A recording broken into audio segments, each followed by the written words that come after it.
We do here at Wilson Valley Mercantile, first and third Thursdays of every month. And this week we have a very special guest. How you doing, man?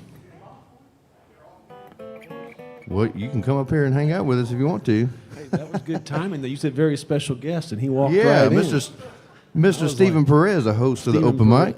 Yeah. You need one. Ladies and gentlemen, Stephen Perez is going to get a drink.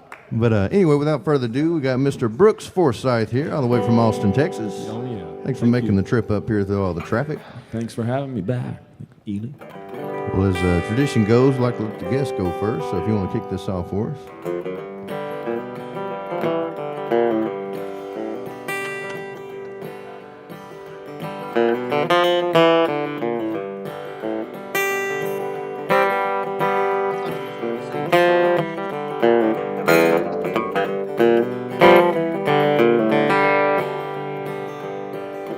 Flashing signs, slot machines, hobos hawking magazines. Sun is sitting low on Biloxi Bay.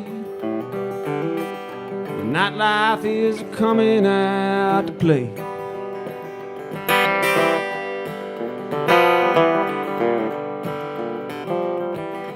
Arcade signs, cigarette smoke, drunkards telling dirty jokes. Croupier spins the wheel of roulette. Step up, boys, it's a time to place your bets.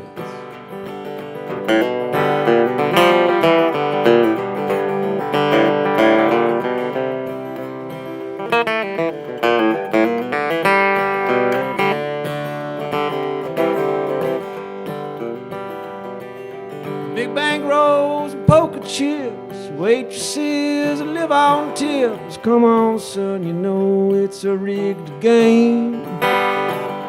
It don't matter, gonna play it all the same. Well, my hopes seemed like a big mirage when I lost it all at the Beau Rivage. But I'll make it back down that Hard Rock Cafe. And it's an all-you-can-eat at the Palace Buffet. That's right.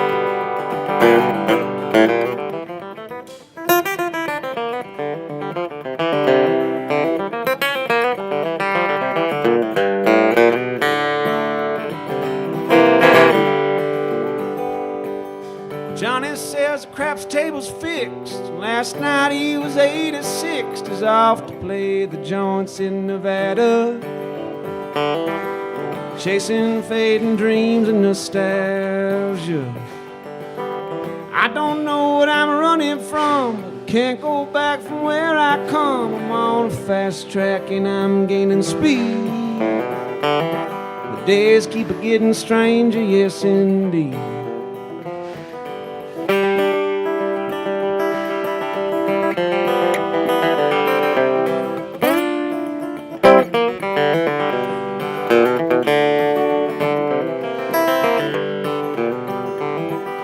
It don't take much for me to spy. Some are playing with a loaded die, and some are left to watch the numbers spin, holding on to one more chance they'll win. Flashing signs, slot machines, baristas grinding coffee beans. The sun is rising high on Biloxi Bay, and the nightlife has all gone to hide away.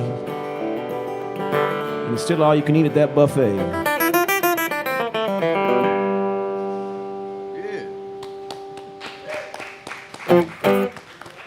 Thank you very much. That's called Flashing Signs and Slot Machines. That's a tune I started writing. Actually, when I was moving out to Austin, I drove from Nashville down and was going to New Orleans for a couple days, and I stopped through Biloxi, Mississippi, Ocean Springs, Biloxi, kind of on that line.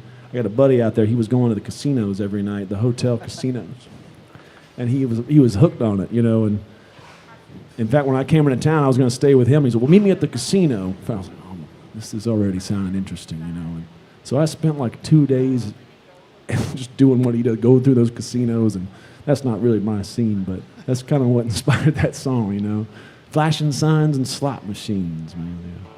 That goes out to my buddy down in Biloxi. Yeah. You know, there's been talk about bringing casinos to Texas, and I don't really have I don't really care for the slot machines and stuff, but if there was a place to play blackjack, I Yeah. would Yeah. probably do that somewhat regularly. Oh, it's fun. It's too much fun. I mean, At least with blackjack, I can make $50 last a long time. I might lose it all at the end, but at least I had a good time. I got some free drinks out of it, you know. yeah.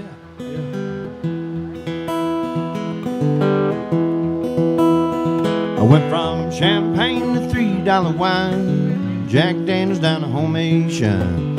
Oh Lord, I got holes in my shoes, I can't afford my camels. Got the Pall Mall blues, got the Pall Mall blues. I got the Pall Mall blues, I got the Pall Mall blues, I got the Pall Mall blues. Well, I took my baby for steaks and shrimp, swiped my card, the dang thing went limp. I said, honey, you reckon you can spare some cash? She said, won't you wash dishes, kiss my ass.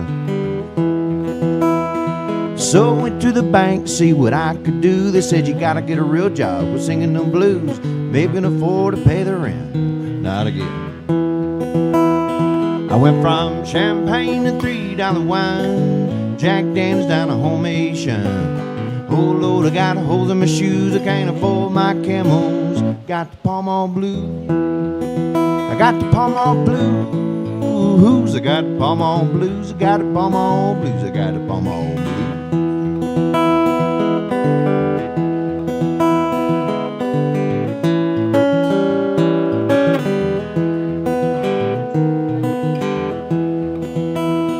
Well, I had me a job to make a little dough, then it started to feel like a 6-foot hole. I could already hear the grave digger chunking in the clay. Now you gotta do something that your heart desires. You won't ever quit, you won't retire, and you'll be smiling near the ear when the grave digger chunking in the clay. Now people ask me how I live on crumbs. I know it seems crazy, but it sure is fun. 'Cause I love what I do, and I do what I love every day. And I'm smiling near the ear and the grave digger chunking in the clay. I went from champagne to $3 wine, Jack Daniels down to homemade shine. Oh Lord, I got holes in my shoes, I can't afford my camels. Got the Pall Mall blues, I got the Pall Mall blues. I got the Pall Mall blues, I got the Pall Mall blues, I got the Pall Mall blues. I got the Pall Mall blues, I got the Pall Mall blues, I got the Pall Mall blues, I got the Pall Mall blues. I appreciate it. Yeah.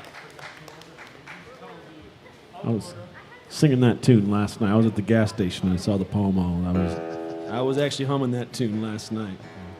You open with that that's kind of like the opener, right? A few shows I've played with you, I think that might Yeah, be. just kind of get things loose. And Yeah, absolutely. Now I have a couple of those where if everything else is out of place, I can open with one or two. There's a couple songs, right? If everything else feels, no matter what, I can usually open with that. You know, like that Deep River Blues is one that I've been in all kinds of situations where at least I can play that. Even if I'm real nervous, I can't remember anything else, I can usually at least get through that, you know. And if you get through one, then you can kind of move on through.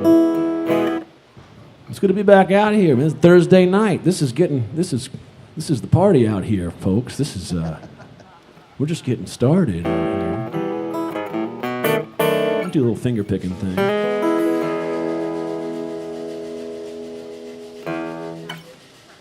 This is a tune off one of my last album. And, I say I guess because I have a new album that's coming out pretty soon. At least finished recording it, but it's not out yet. But the one that has been released last, this is on, I think. This is called Adeline.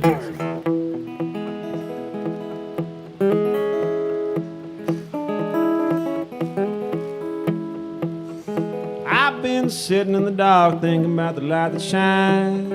I've been sitting in the dark thinking of the stars align. When you first came and smiled upon my head, I didn't know you would haunt me till I was dead. Adeline, please come back. I'm alone. I can't make it through the night. Adeline, I need you. Please come back, Adeline. If you will, I will be true.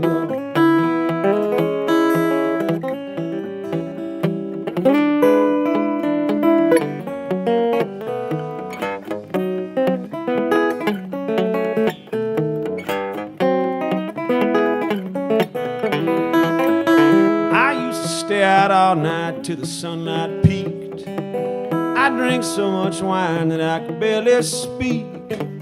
When you warned me about fooling around, I didn't care that you were highway bound. But Adeline, please come back, I'm alone.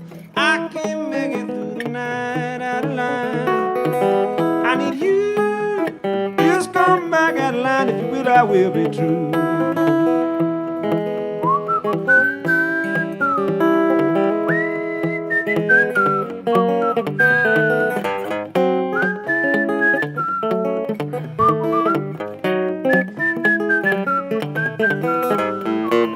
Adeline, please come back, I'm alone. I can't make it through the night, Adeline. I need you, please come back, Adeline. If you will, I will be true.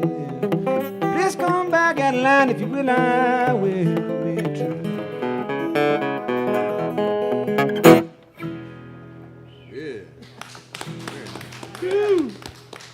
We're getting warmed up, folks. We're getting warmed up there. Adeline, name of that song, Adeline.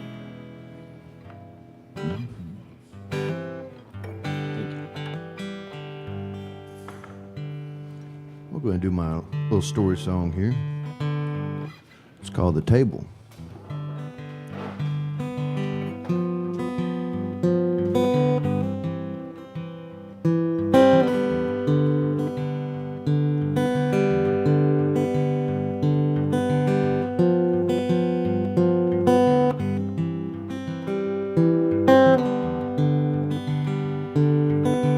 There is a table on the corner, 149 and 124. East Texaco red, only place to get fed in that small town was that old convenience store. It's where my father drank his coffee with all the cowpokes in town. They talk about the president and wonder when the rain gonna come down.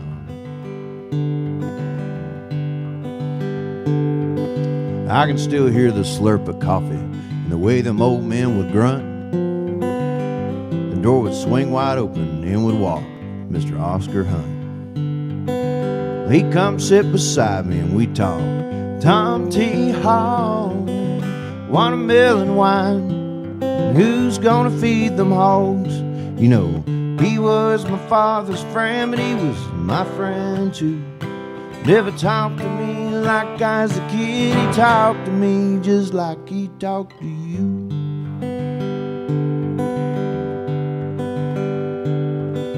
Now look who the cat drug in. That's old Sonny Brazier, another good friend. He said he can't stay long, it's hot out, and his dog's in the truck. Well, he came to ask Daddy for help. See, he was bush hogging around his pond and got his tractor stuck for the third time this week. With a long droopy face of wisdom, Mr. Bill Langley would sit and stare and stare and stare. And out of nowhere, he began to laugh.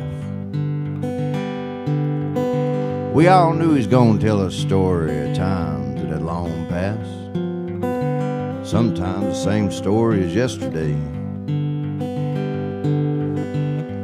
Oh, that was quite okay with all us at the table. I stopped in my small town the other day, headed to Shreveport for a show. I could still hear my father tell me, boy, take your hat off before you walk in this store. As you can imagine, more and more chairs became vacant as the years went by. I just walked up to the empty table and I sat where my father used to, and I began to cry. Then my buddy Brooks walked in, and old Kevin Gray, Chief Wilkerson, and some fella named Jason Brown. Well, we all got us a cup of coffee, and you know, we just kind of, oh hell, we just sat around. And then we talked about the president and wonder when the rain gonna gonna come down. There is a table on the corner, 149 and 124. East Texaco red, only place to get fed in that small town was that old convenience store. It's where my father drank his coffee with all the cowpokes in town. They talk about the president and wonder when the rain gonna come down.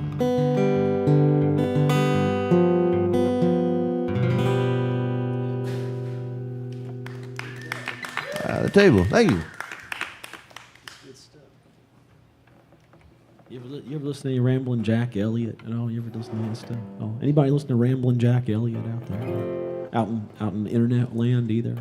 Are you the one that we both have some Ramblin' Jack Elliott stories? Did we already do this? I think we probably already did this exact thing. Maybe even live last time. You've actually got to meet him. Yeah, I was just going to brag about that. That's the only thing. Yeah. I can't brag. My story was I was at a bar in Galveston, and I was going to shut it down, and then towards the end I was like, I think I'm just going to call it a night. And I went back to my hotel room, and I woke up the next morning and I saw on Facebook where Ramblin' Jack Elliott actually showed up in that place like 30 minutes after I left. Yeah. I was like, dadgummit. So now I close bars down all the time. Yeah. I mean, mine's kind of similar to that. It took me it was like 2 or 3 of those, and then I had to keep, I finally had one that I linked up. Yeah, met up with. But anyway, there's all those talking, when you start doing the talking story songs, but he's got one that's 912 Greens. You ever go check out 912 Greens, if you hadn't heard that one. Where he basically, it's like an 8-minute song, and he, appreciate it, man. Thank you. He's telling a story about going down to New Orleans, busking down to New Orleans with his buddy, and he just talks the whole. He talks for like 8 minutes. He's just finger picking the guitar, and there's not much that really happens in the story, but it's like one of my favorites. So that got me thinking about kind of story talking songs. And long live Ramblin'. He's still out there playing, and I think he's 90 something right now. So. I wrote this right when I got. Let's see. Look, now we're going in chronological order, not even trying to. But I wrote the one on the way out here, going through the casinos of Biloxi. I'm bringing you that scene here, and then now this is kind of a song I wrote when I was coming into Austin. And it's pretty self-explanatory. It's like, well, I'm going to Austin, running away one more time. I got too many friends just waiting down there for me to sit up here and pine, and I ain't got no money, but there's plenty money down there to earn. Don't really know how to two-step, honey, but baby, I'm a-fixin' to learn. So long, Joseph, so long. Don't you take it so bad, Joseph. Don't you take it so bad, girl. Goodbye, my sweet Joseph. Don't you look so sad. Our memories will be rosy for the good times that we had.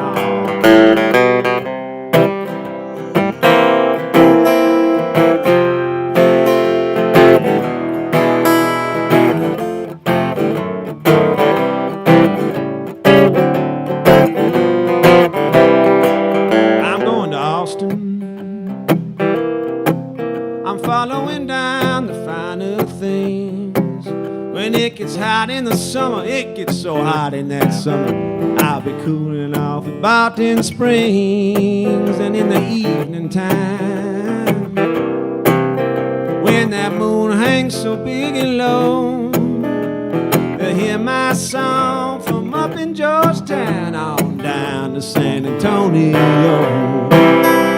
So long, Joseph, Joseph, so long. Don't you take it so bad, Josie. Don't you take it so bad, girl. Goodbye, my sweet Josie. Don't you look so sad. Our memories will be rosy for the good times that we had. One more time for the good times that we had. And again for the good times. For the good times. For the good times. For the good times that we had.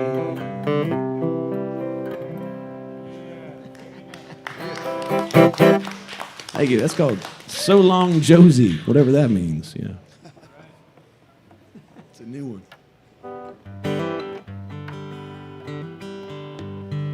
I wrote this one for my lead guitarist, Mr. Larry Silva. It is also kind of inspired by the Grateful Dead and crazy dream I had. I was watching this documentary on the Dead, how they what was the Warlocks was their first name, and in 1965 was the first time that they announced themselves as the Grateful Dead. But it wasn't really in a big public area. It was in a little private party in California. And like a big house party, basically. And but anyway, I went to sleep that night, and I had a dream that some old hippie man showed up with a time machine and took me back there to that house party, and I got to see them in 1965 for the first time as the Grateful Dead. But anyway, it goes something like this.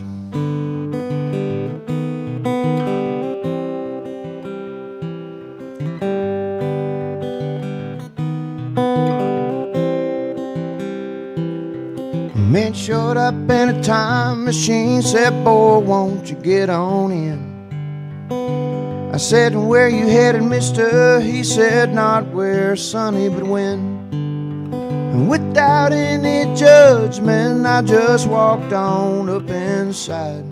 The door closed and when it opened again, Lord, I couldn't believe my eyes. California, 1965. Yeah, I'm an old deadhead man. I got to see Mr. Jerry alive. You can call me a hippie, you can call me whatever you like. Well, I'll be a deadhead man to the day that I die. Whoa, whoa.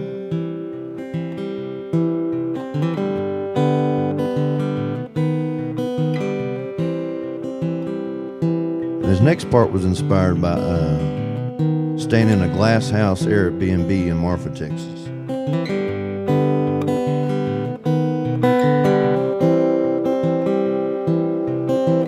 Cruising through the desert, looking for the Marfa lights. Yonder come a little green man, he is falling out of the sky. Said he got the answer, said he holds the key. Well, if you so damn smart, man, why the hell would you ever leave? California, 1965. Yeah, I'm an old deadhead man. I got to see Mr. Jerry alive. You can call me a hippie, you can call me whatever you like. Well, I'll be a deadhead man to the day that I die.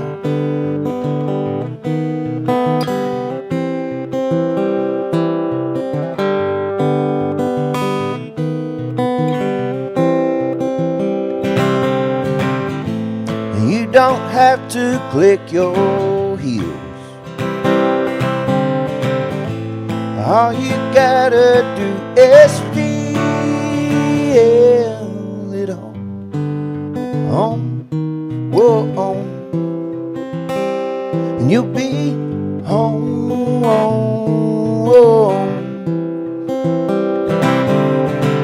in California, 1965. Hey, I'm an old deadhead man. I got to see Miss Jerry alive. You can call us hippies, you can call us whatever you like. We gonna be deadhead man to the day that we die. Whoa, whoa. A man showed up in a time machine, said, boy, won't you get on in?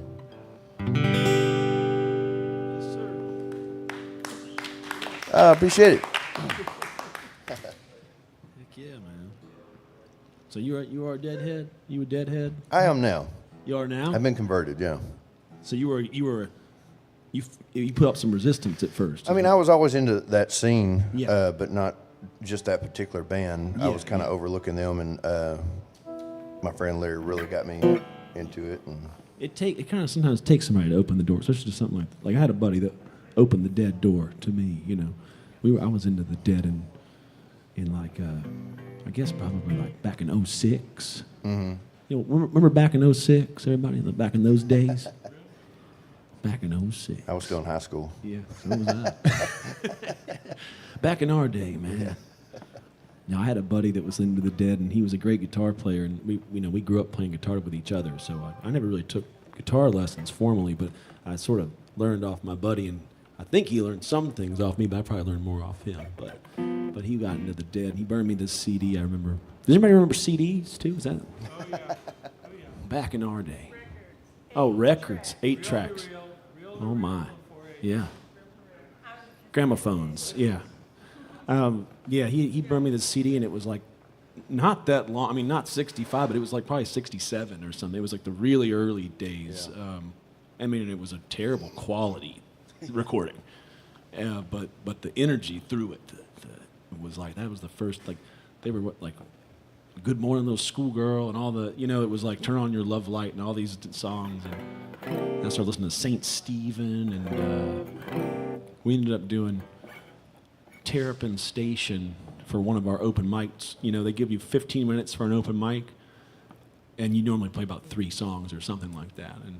And we just did like as far as we could get into Terrapin Station, which until they cut us off, basically. And did our version of it. But yeah, I was all about the Dead for a minute. We would play Eyes of the World and all that kind of stuff. But all right.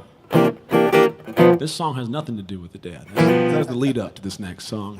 I got down to Texas. I'm just excited to do this as I got on stage to kind of go through a few chronological. I wrote these in order. Normally would never do this, but the Biloxi, then the Austin tune, and then this one. I got to Austin, and I was hanging out. My buddy I play music with, Stuart Owens, he's a great fiddle player, one of my good friends down here, and he's really into food songs. He's like, he wants to do an album of all songs related to food. So it's a niche market, folks. And you're either in it or you're not. You know what I mean? There's no in between with the food market and food song market, that is. And anyway, this is a song I wrote to try to get in the lineup of the food songs. This is called Playing at the Barbecue. There's too many verses of this song. I'm going to try to do them all.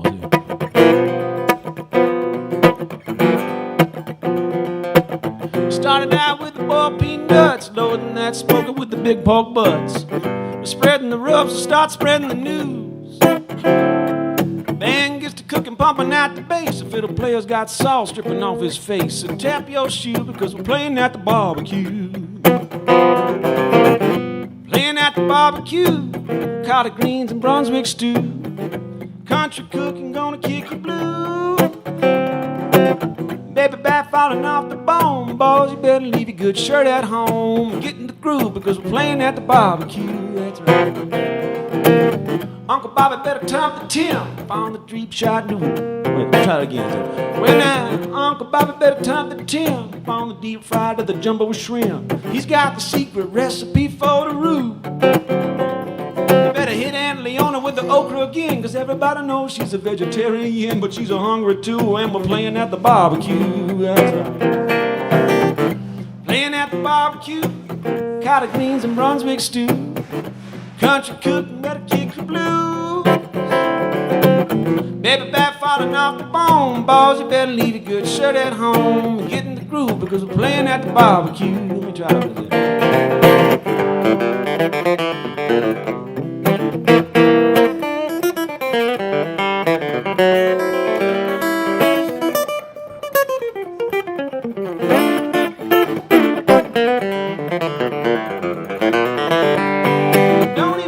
be giving us no reason if you ain't brought the right sauces and seasoning. We'll do the cooking and we'll give you the dishes to do. That's true. You got vinegar and ketchup and mustard base. You just take your pick and then you fill up your plate and then you fill up too, because we're playing at the barbecue. Playing at the barbecue, collard greens and Brunswick stew. Country cooking gonna kick you blue. Baby back falling off the bone, boys, you better leave your good shirt at home. Get in the groove because we're playing at the barbecue. Macaroni salad, cowboy caviar, double slice of pie filled with sweet rhubarb, sweet tea, pink lemonade, and homemade brew. Well, jambalaya, paella, what more can I say? They've been smelling what we're cooking on the way out in Asia, and the dancing too, because we're playing at the barbecue. Oh, playing at the barbecue, collard greens and Brunswick stew. Country cooking gonna kick you blues. Baby back falling off the bone, boys, you better leave your good shirt at home and get in the groove because we're playing at the barbecue. Get in the groove because we're playing at the barbecue.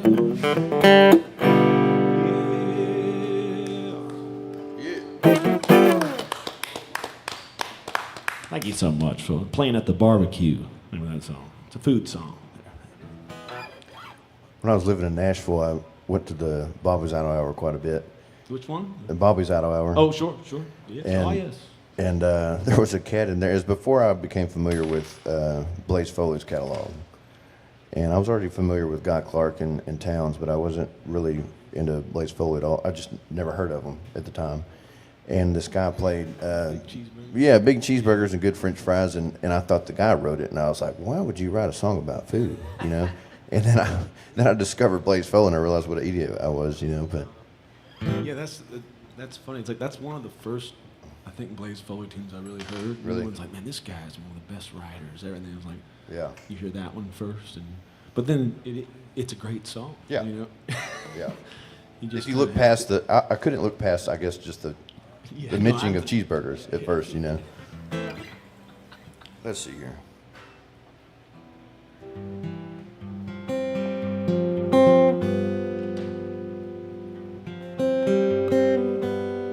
I'm talking about trying a new one here, but we're live, so I don't know if I want to do that or not. I think you should. New. I may skip the. I think I'm going to skip the yodel part for now, though. I'm not confident enough on that yet. We'll see how I'm feeling. The yodel's gonna bring him in. We're going to be missing it if you don't do it.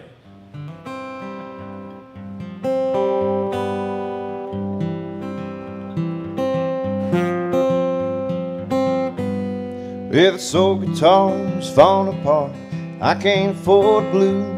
The pen and paper only got me so far, but at least it got me you. Now the family's grown, 100 years short, and I don't know what to do. People say I ought to quit chasing dreams, but my dreams have all come true. And then the yodel part. If my heart's a racing, hard to set my pace when you're glowing like the moon.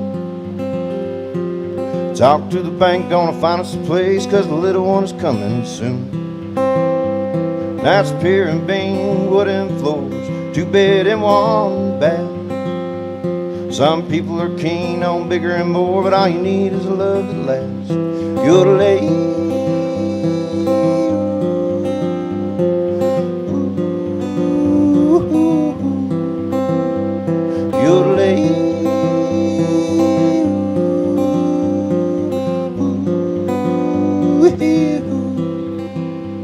Yeah, the Lord never left me, all he ever did was bless me, and it ain't my job to understand.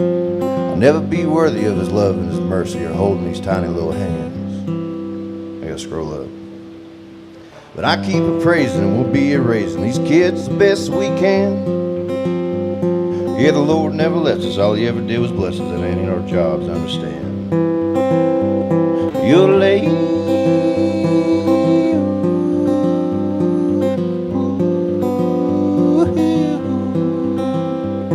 Yodelay.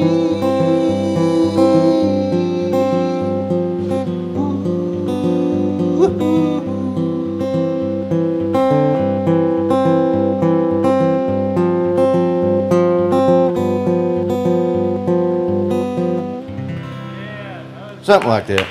That was nice, bro. Dude. You need to leave that in. Yeah, you need to leave that in.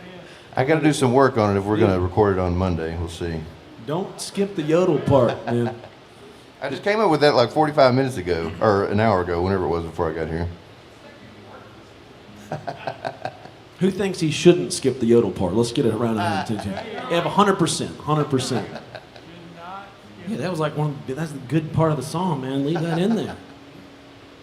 Back to Ramblin' Jack, man. Some of his yodel stuff is amazing and like hilarious all at the same time. You know? Like, why write a chorus when you just yodel, you know? There's a video of him. It opens up his documentary, the Ballad of Ramblin' Jack. Yeah. You seen that one? Yeah, that came out a long time ago. think That's it- like before documentaries were like popular. Yeah. It's probably, I don't know how old it is. I mean, but it's been around. I think I had to buy it on like Apple or something, like Yeah. Apple Music or. it's getting kind of hard to get, I think. But his daughter, I think made it. Pretty sure. Yeah. But it opened like pretty early on. He's on some television show. I don't know what show it is, and he's doing like Mule Skinner Blues, which has that yodel part in it. Yeah. And he goes for this yodel, and he just goes yodel, and he's just playing. He holds it for like I used to try to time it. Like how long did he? It was like 37 seconds or something. He just and he was just staring at the camera, you know. The crowd went wild. The crowd goes wild one time, and then kind of died down. He's still holding it.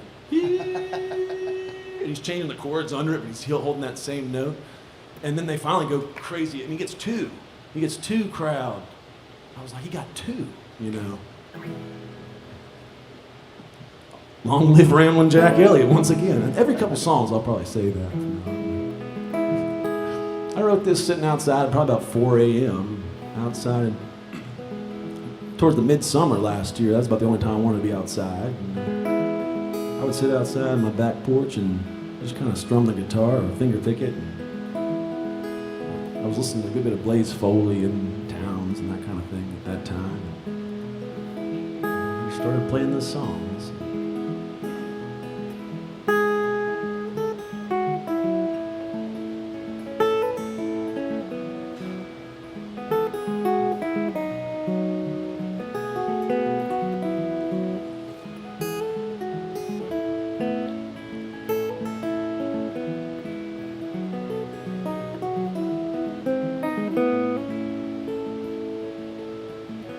She leaves the porch light on after midnight, comes out howling with me in the moonlight, tells me with her embrace that all is fine.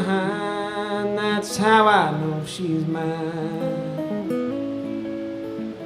She whispers in the morning her incantation, listens to my ramblings with all her patience. She guides me when my feet fall out of line. That's how I know she's mine.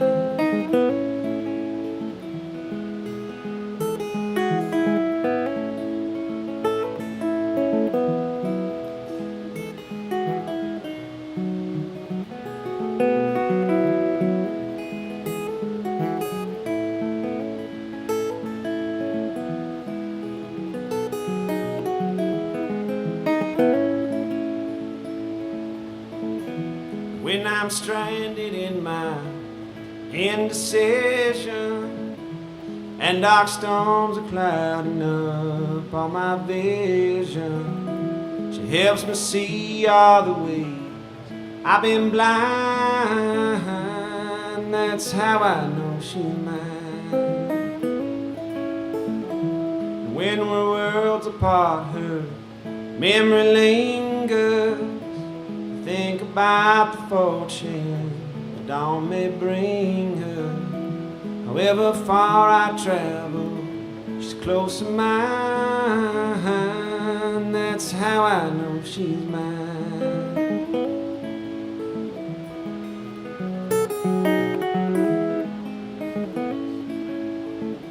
She leaves the porch light on long after midnight. Comes out howling with me in the moonlight. She tells me with her embrace that all is fine. That's how I know she's mine. That's how I know she's mine. That's how I know.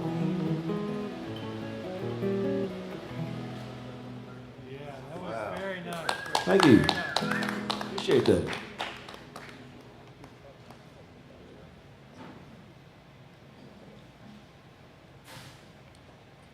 So we're doing some still sessions on Monday. I'm not even sure who's on the lineup on that. How many people we got? 7. And oh, nice.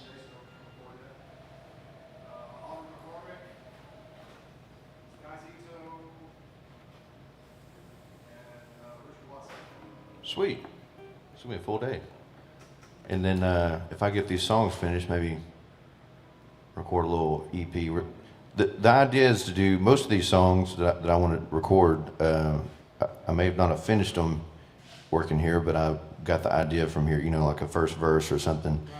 Right. And actually, the only one that I've written completely here is the table song. I wrote completely, probably 15, 20 minutes back there, working in the distillery. But the rest of them were just kind of ideas that I put down on my phone, and so I'm going to try to finish them, and we're going to call it Written and Recorded at Wilson Valley Mercantile. Cool. Excellent. Excellent. The pressure's on. I only got a few days. That normally makes them come out pretty quick. True. Very true. Yeah, but he said it out loud. Yeah. Yeah, there you go. There you go. You got to hold me to it. No, I think that would be cool. Maybe just a 5-song EP or something, just written and recorded at Wilson Valley Mercantile. Yeah. I don't think I've seen one of those before, written and recorded. And recorded? I don't know. I don't think so.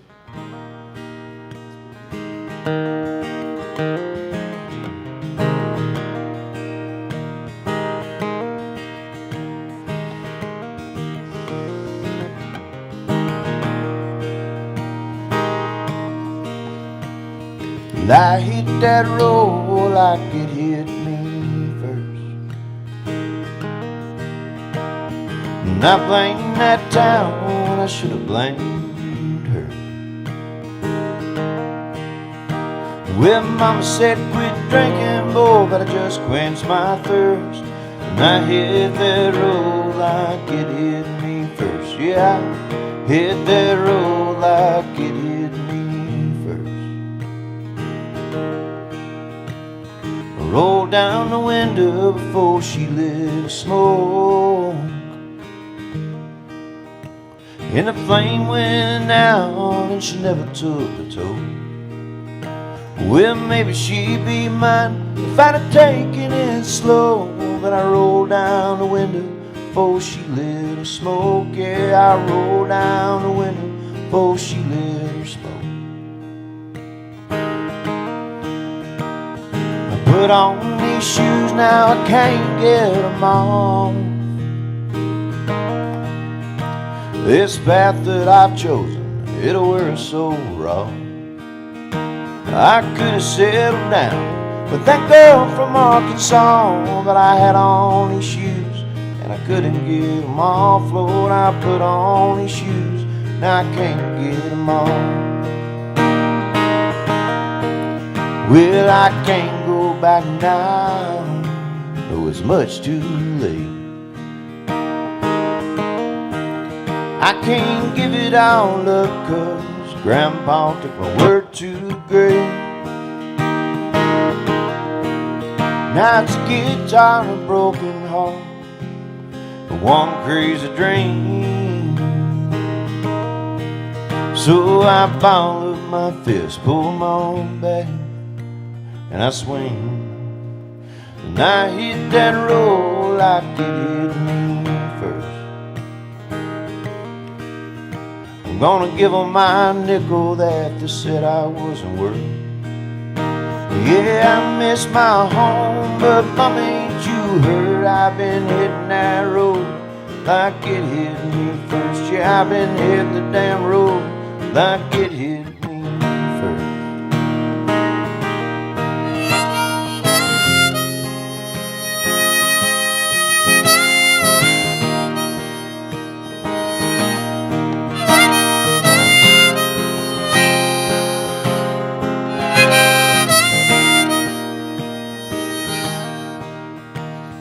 Till I'm no longer and I leave this earth, I'll be hitting that road like it hit me first. Hey, Highway 59, better put up your dukes. I got a bone to pick, and I'm coming for you. Yeah, got a bone to pick, and I'm coming for you. And I hit that road.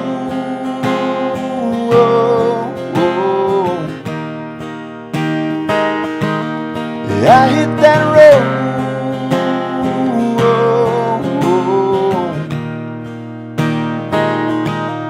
I hit that road.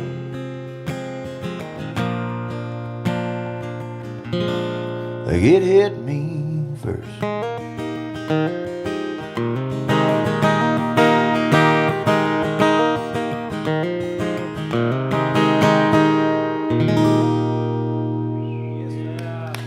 Oh, thank you. Hey, John, when you get a sec, can I get vocals down just a hair in the monitor? Probably blasting Brooks over here. Cheek, cheek, cheek, cheek, cheek. Down maybe a little more. Cheek, cheek, cheek, cheek, cheek, cheek. I must just be hearing the mains. Am I not blasting y'all's eardrums out there? No. Okay. It's coming through good. Okay, good. Oh, it sounded pretty good. What'd you say?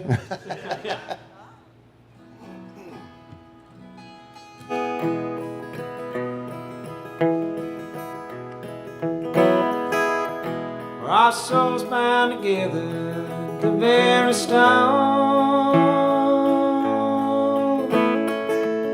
But like ripples and waters, we drifted apart. Like ripples and waters, we drifted away and left me wondering where you are today. Like ripples in water,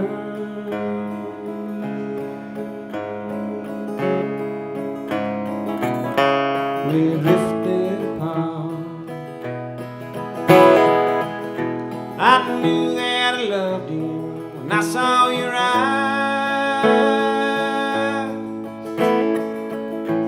but you did not fool me with your dark disguise.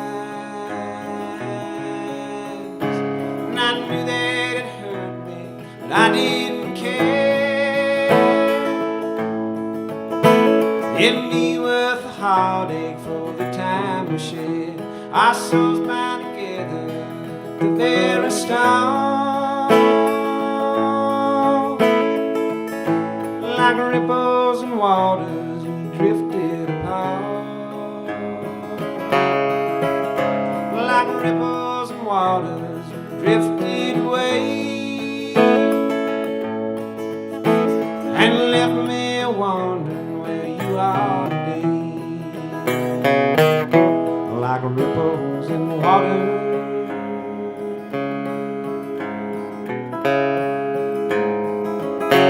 we drifted apart. My mother warned me, watch out for girls who think that life's riches are diamonds and pearls. My father warned me, beware of song. There's devils and angels all wrapped in one. Our souls bound together at the very stone. Like ripples and waters, we drifted apart. Like ripples and waters, we drifted away and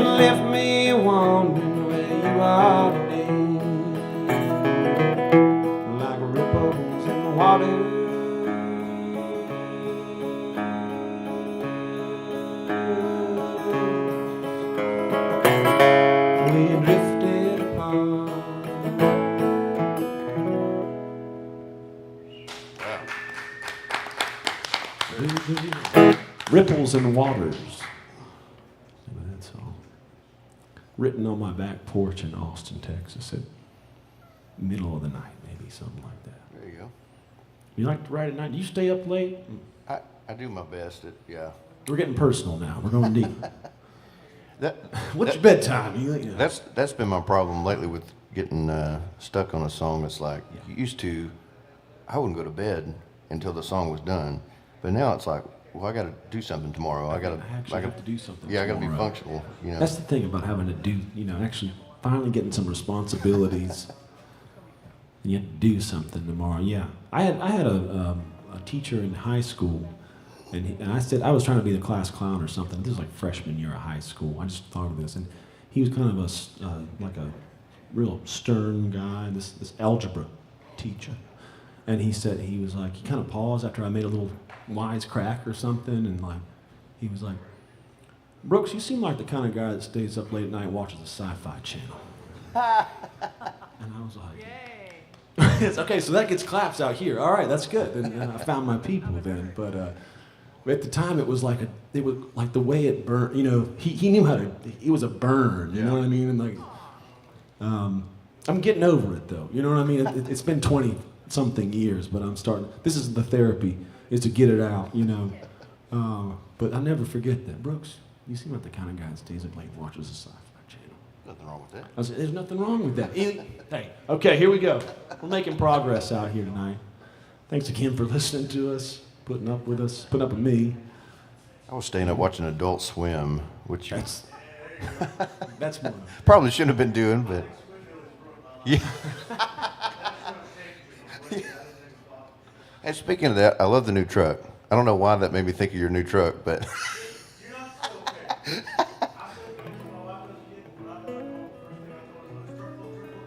yeah. Yeah.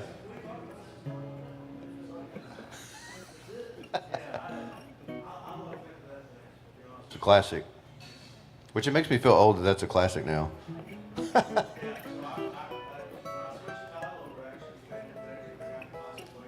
Yeah.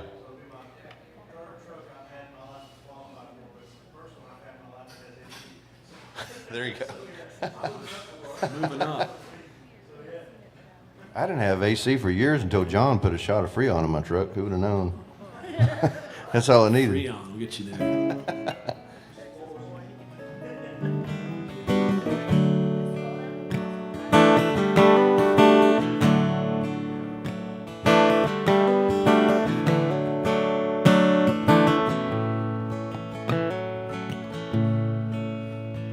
There's a lonely chimney, the rest is all gone.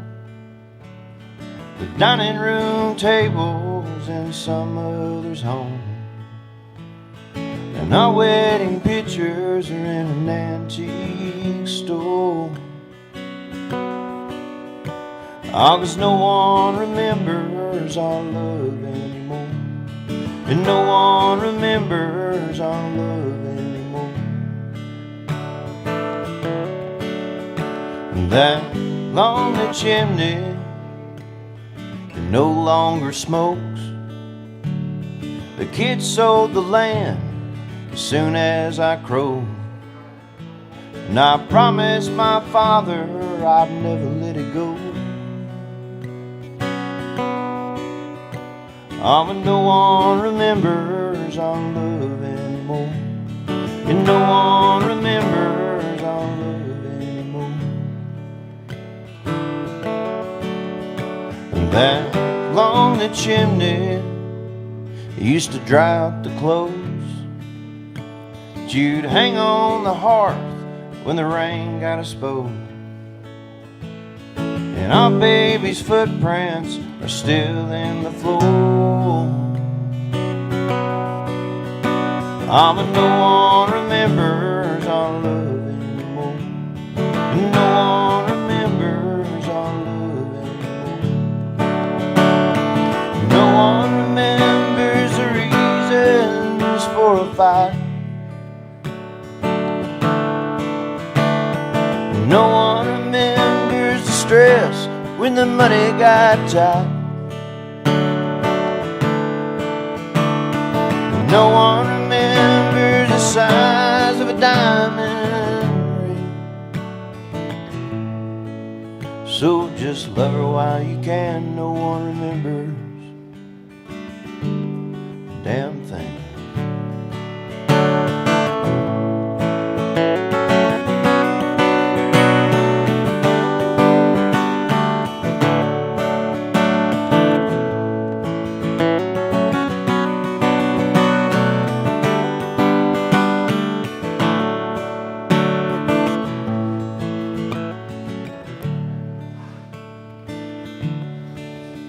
They put petrified wood upon young blood hill, etched in her names, the month and the year.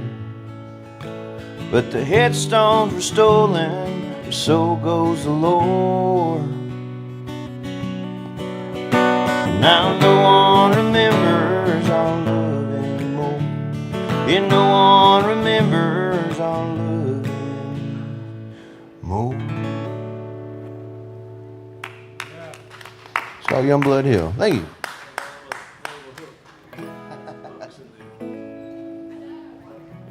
Some hooks. Yeah, that's what I was told in Nashville. They were like, "You write really good hooks, but the rest of it is crap."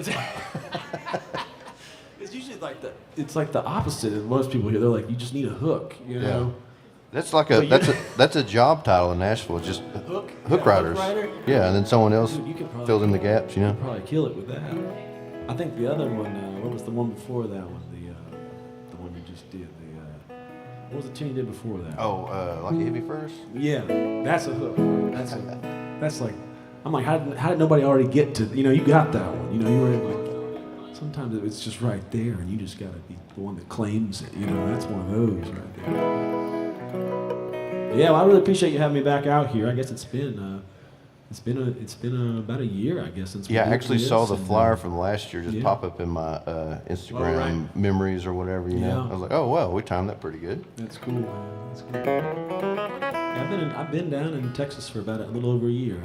It's been great. You were fresh then. I was real fresh. Yeah. Yeah. Just been playing all these gigs, and it's been good to me. I played at a Mexican taco bar last night. I headlined. There you go. Yeah, they gave me, and I got free tacos for playing too. On top, I mean, they even gave me some money as well. But the tacos. Yeah. I'm still thinking about it, and I'll have a song about that maybe next time. But it's so fresh, in my head. But there was one guy that maybe had a little bit too much, maybe a little overserved.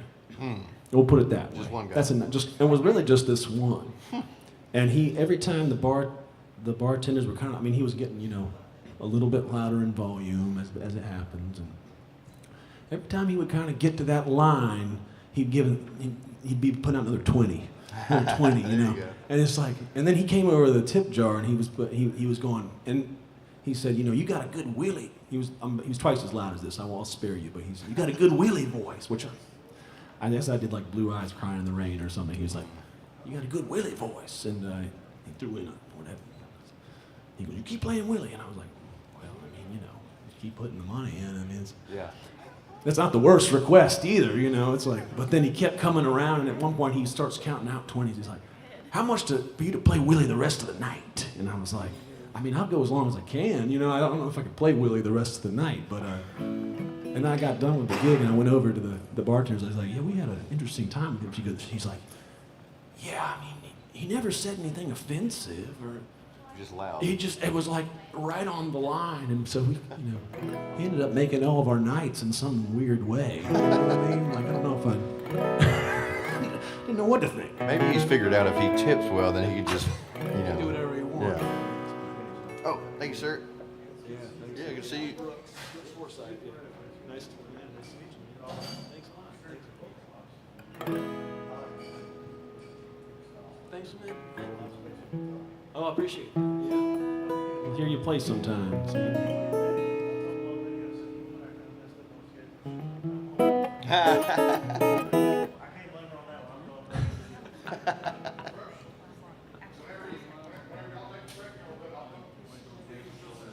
Oh, nice. I don't think I've seen Stevens yet. Nice. Cool. Well, that's our, ladies and gentlemen, our special guest, Stephen Perez. He made an appearance tonight. And, The open mic host on the we'll give him a on the round of opposite applause Thursdays. here. You know, his grand exit. You're famous out here, man. All right, let's see here. I'm gonna do this too. This is a little older. But I'm sitting at the top of the table rock. Oh yeah, now how about you? Staring down a fine old mountain line. You know, how about you? Feeling the breeze through the evergreen trees. Yeah, now how about you? And I'll be alright tonight. Yeah, now how about you? When I was young, I thought the stars hung. You know, how about you? I left applesauce out for Santa Claus. You know, how about you? I drank Applejack and red Kerouac. Oh yeah, now how about you? And I'll be alright tonight. You know, how about you?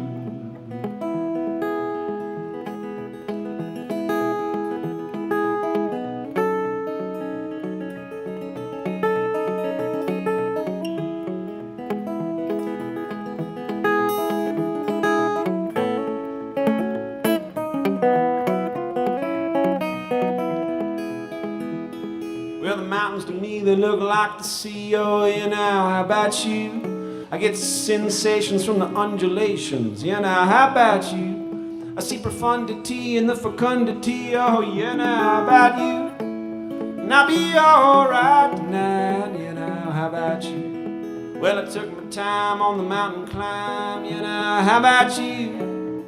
And I ain't scared of no little black bear. You know, how about you? Well, maybe I'm a little scared, you know, how about you? But I'll be alright tonight, you know, how about you?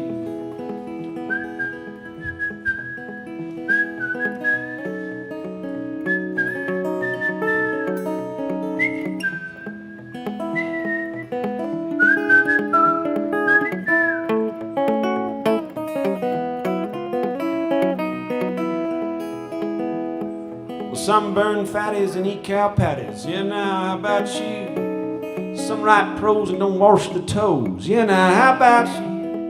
Well, some think Capote wrote Don Quixote. Oh yeah, how about you? Well, I'll be alright tonight. You know, how about you? Well, I can go all day with these words I say. Oh yeah, now how about you? I get a few more lines from the passing road signs. You know, how about you? When I'm tired of the talk, then I'm off the clock. Oh yeah, now how about you? And I'll be alright tonight. You know, how about you? Yes, I'll be alright tonight. You know, how about you?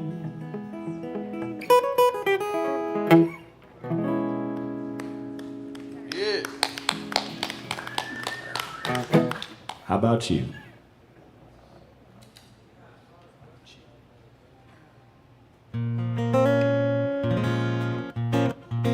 You know, we were talking about the songs that you write that there's some other kind of coincidental thing that happens later on, or you find out, you know. Yeah.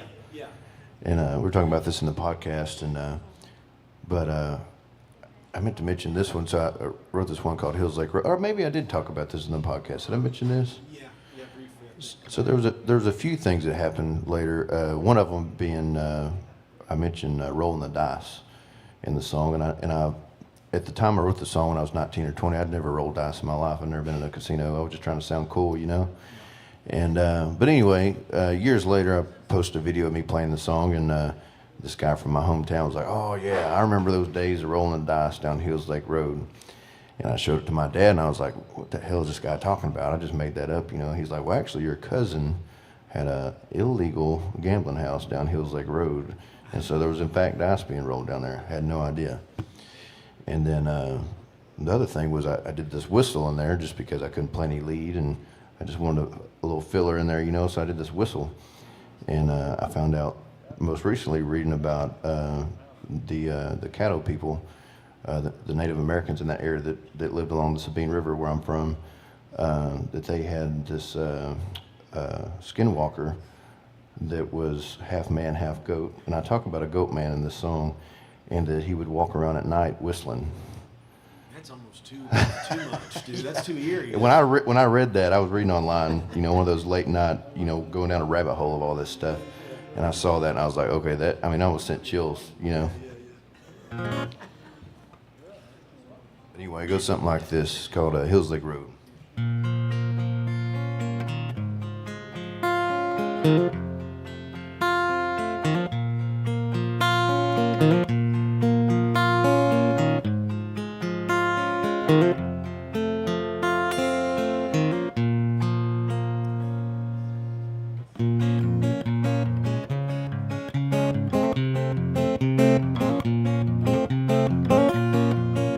I smoked my first bowl on that old river bridge. I had me a bottle of Sailor Jerry and I took a little swig. Then I rode on down to Hills Lake Road where I met the Gold Man. I jumped out of swamp, stole my soul, said you ain't get it back again on Hills Lake Road. Hills Lake Road, I lost my soul. Hills Lake Road. Well, I looked up and down the road, gonna get my soul back, but I couldn't find the Gold Man, nor could I see his tracks. Then I heard the saddest song west and down the road. It was the Gold Man that stole my soul.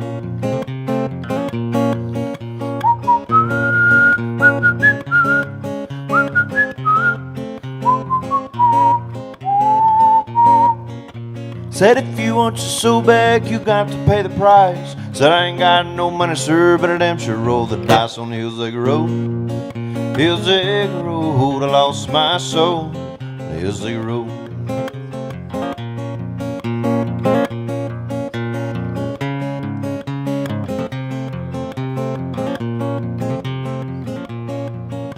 Well, I came down from a mile high, I guess it's all a dream. With the Panola County Sheriff putting handcuffs on me. Well, he took me back to that county jail, to the bars. What did I see? That old greasy, stinky Gold Man holding the key. He said, come on, boy, you owe me so, and you still gotta pay the price. Said, I ain't got no money, sir, but dang sure roll the dice on Hills Lake Road. Hills Lake Road, I lost my soul. Hills Lake Road.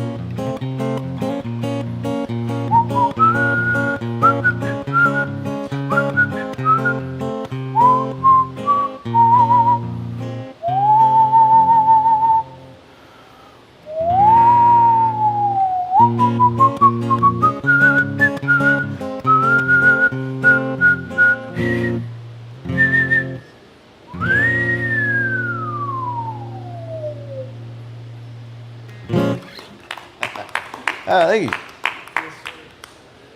Well, you want to do one and we'll take a little break? Sure, yeah. Again, if you're just joining us online or just getting here, this is Mr. Brooks Forsyth, all the way from Austin, Texas. All the way. Yeah, that's the... There's a lot of things like that where the context will come on later. You know, you ever go back and listen to songs? I mean, I used to write songs when I was like 16, you know. You go back and listen to, I guess the first recordings I really did was more when I was 18 or 19. There's one, like the first official, it's real official too, official album. And recorded in my friend's house, you know. And, but you go listen, if you do listen to some of your old tunes that are like 20 years old, and you start to hear these lyrics that are written by an 18-year-old, how much can you possibly have figured out? Yeah. And then there's certain things that are like that. I'll be like, this is an 18-year-old's voice, you know. But then you have these other moments where it's like, there's no way you could have even known how on the head you were with that line. You know, it's crazy to go back and listen to that. And in line with what you're talking about with finding more meaning with things you've already written. You know, It's like sometimes you write a line. I'll be stuck on one line when I should go to sleep. You know, like what you're saying, but I'll stay up late and try to finish this song, and I'll be stuck on this one. I just need to get this one line to connect it, and I'll finally just write something, and you know, like that's more just it was kind of more. I felt like a filler, you know, just to get the song to tie it together. Yeah. And then like a few months later, that's the line that you think, oh, that's the only real good line in the song. You know, it's just it's like it starts to mean something to you. I don't know. It's a trip. It's a trip to write songs. I guess I'll do this song we were talking about on that podcast. This is my song in that category that got more meaning after I wrote it and sang it. It's called Linda B. Was Bad.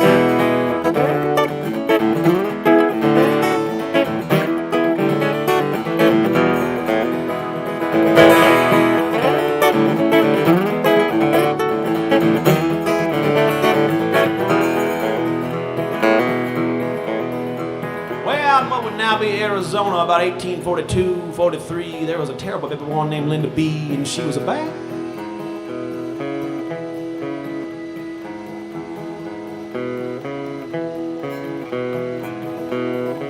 outlaw. Well, Linda B was born near Tucson. She was raised a bad gal from birth. She got ostracized by her own kin, sent to walk the earth. She dipped on through Comanche country, but a bender across her back.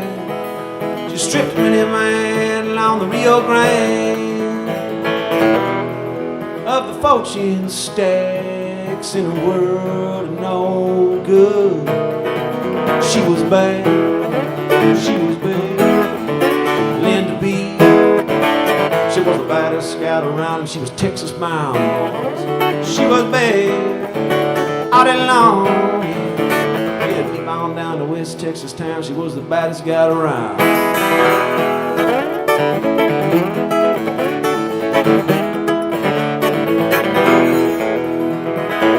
She bust in saloons looking ace high.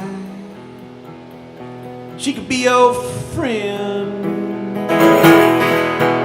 All things true about the friends of Linda, they be had in the end. 10 cowboys that stuck her up one summer moon. She'd hoodwinked them out their wealth. She said, boys, the only thing that's killing me, living with myself. She fired a shot that shocked their horses. She rode off still. She was bad, Linda B. She was the baddest scout around, and she was Mexico bound. She was bad all day long, yeah. On down to West Texas town, she was the baddest scout around. But let me take it down, would be bound down to West Texas town, she was the baddest scout around.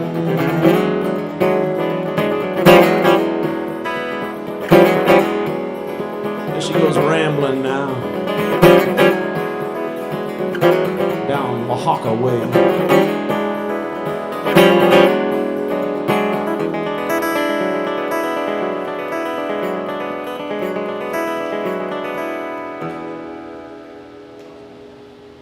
Mr. Brooks Forsyth, y'all. We're going to take a short little break. We'll be right back with you. Don't go anywhere. Thank you.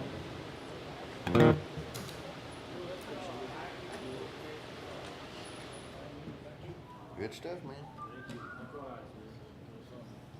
Some of them hooks.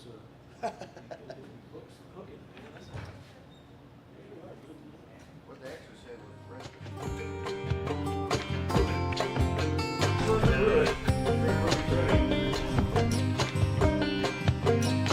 Gimbals rolling. Well, everybody settle?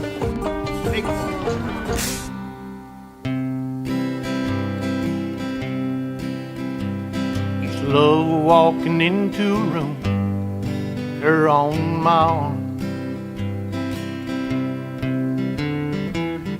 Let me tell you that woman can turn on the charm. It start turning, those fires start to burn. They're all wondering how I got her, drinking whiskey, bottled water. Downtown Montgomery bar, pouring down Crown. Tried to hold it under, but her memory won't drown. When I see that bartender, just helps me remember. So when I think I finally forgot her. Oh, the whiskey, bottled water. If I can remember her soft, warm lips, surely I can forget her with a few more sips. Do-do-do-do.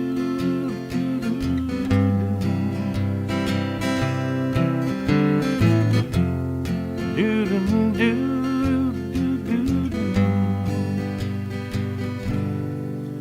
Now I'm leaving Alabama without her. Oh, lonesome me. Overlooking Montgomery, there's a cemetery. As I sat there and drank, got old Hank to think. He told me, diamond ring that you bought her was whiskey and bottled water. If I can remember her soft, warm touch, surely I can forget her if I drink too much. Used to love walking into a room, her on my arm.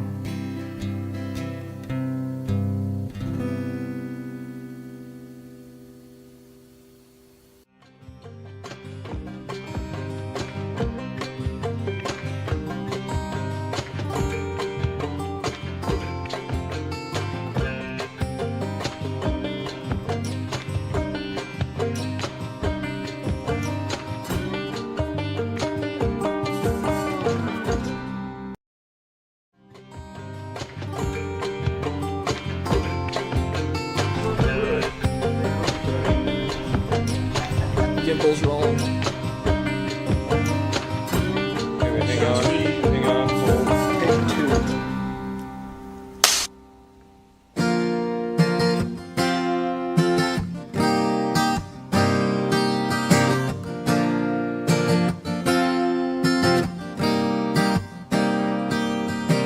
Getting that dream job, working hard, equals good pay.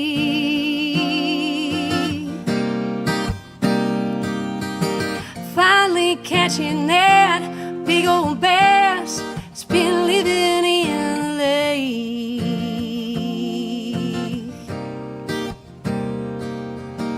Never knowing you'd be a dream come true. I bumped into you.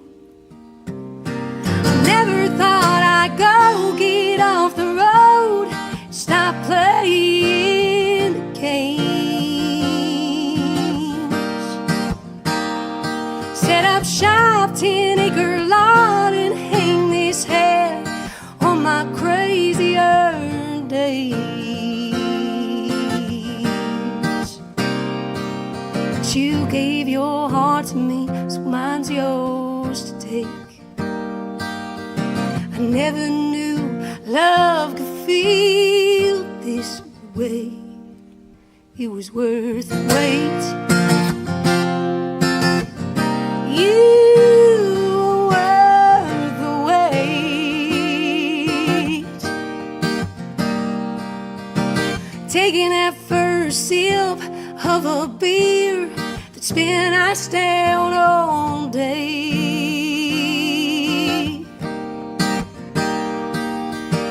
Picking our first jalapeno and watching the heat hit your face.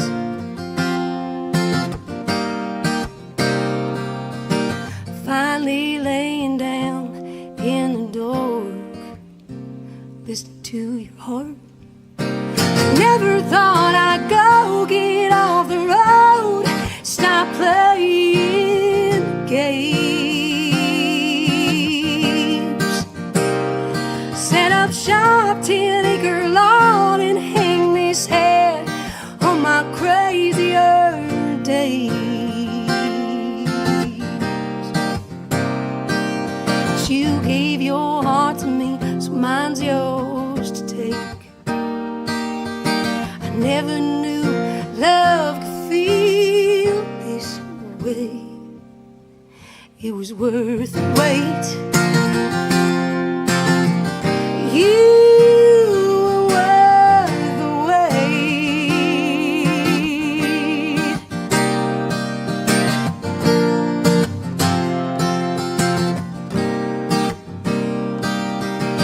Now I know what they mean when they say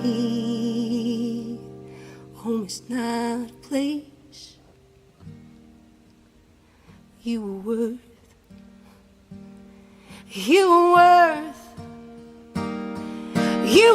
the wait. Oh, I never thought I'd go get off the road, stop playing the games, set up shop, 10-acre lot, and hang this hat on my crazier days. You gave your heart to me, so mine's yours to take. I never knew love could feel this way. It was worth the wait.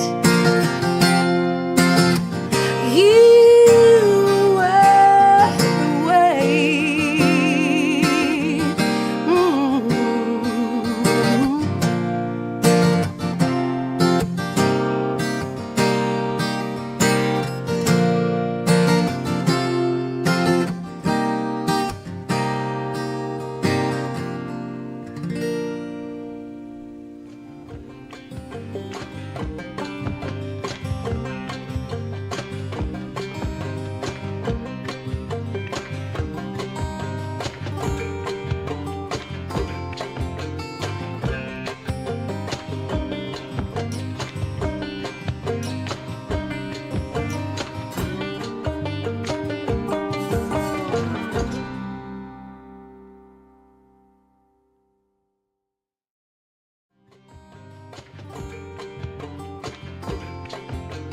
Run through it if everybody's ready.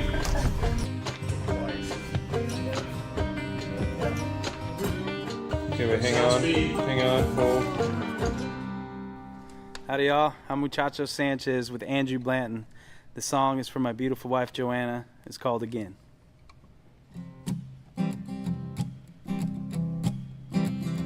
Hello darling, nice to see you.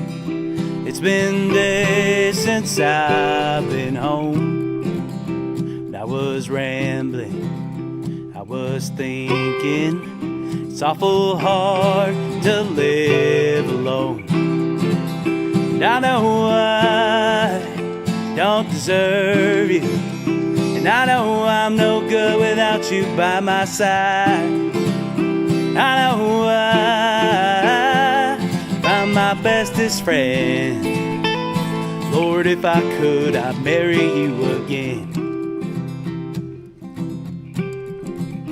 Howdy, baby, can I kiss you?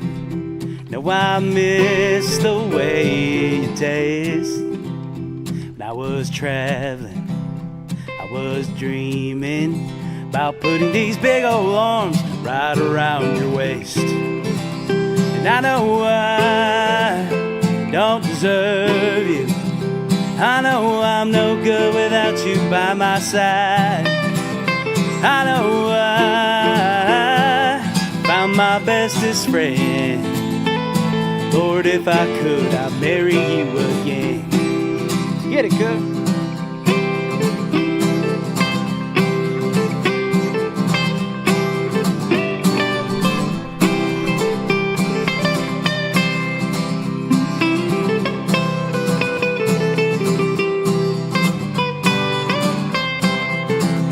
I know I don't deserve you. I know I'm no good without you by my side. I know I found my bestest friend. Lord, if I could marry you again. Lord, if I could, I'd do it all again. Lord, if I could, I'd marry you again.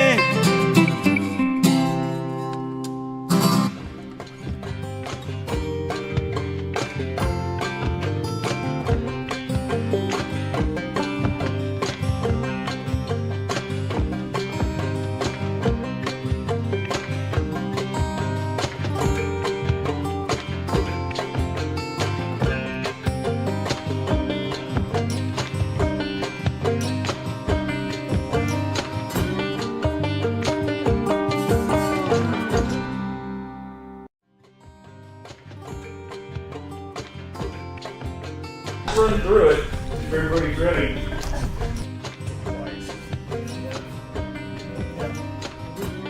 Okay, but hang on, hold. Hey y'all, this is Chad Boyd, and it's a little tune called Better From a Horse from my cowboy buddies. But if you stand in your stirrups on this ridge line, you're the first in the morning to see the sunrise. But I burned a lot of daylight back in my time. It's how I learned to make hay when the sun shines. These days wisdom is just good old common sense. Keep your wife and your cattle on your side of the fence. It ain't your money once it's spent. You ain't never broke, just kinda bent. Ain't no white dove of peace. Damn sure ain't no dog of war. I ain't got it all figured out. All the whys or wheres or what for. But there's one thing that I know for sure, is the world looks better from a horse. Well, up here you get a good look at the state of a man. The times are hard and he's working with his hands. When the lies are stripped away, just how deep's the brand? Is he a cowboy or a cattleman? Most things in life are either wrong or the right, but you can't always talk your way out of a fight. What's done in the dark will be brought to the light, 'cause you can't afford to fake it when times are tight. Ain't no white dove of peace. Damn sure ain't no dog of war. I ain't got it all figured out. All the whys or wheres or what for. But there's one thing that I know for sure, is the world looks better from a horse.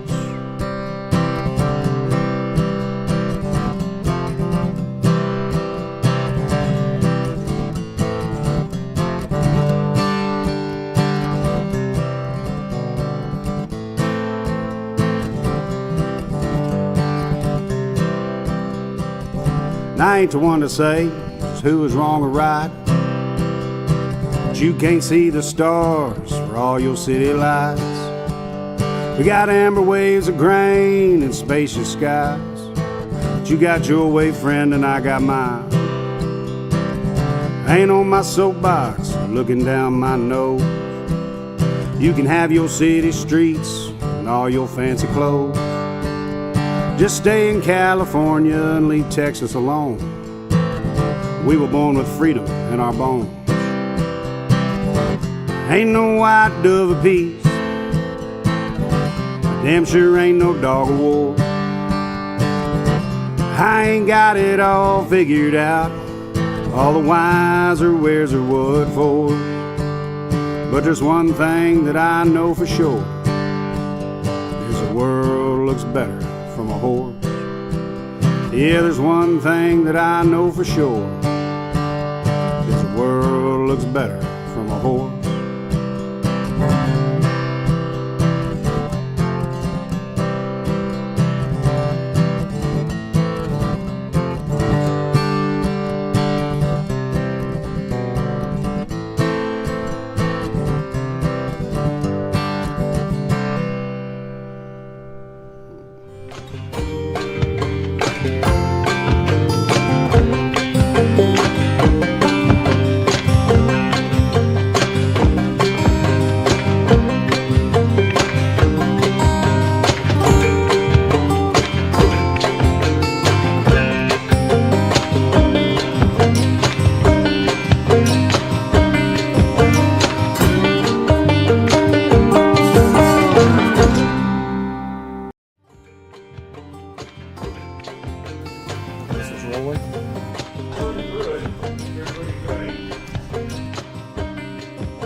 gimbals rolling.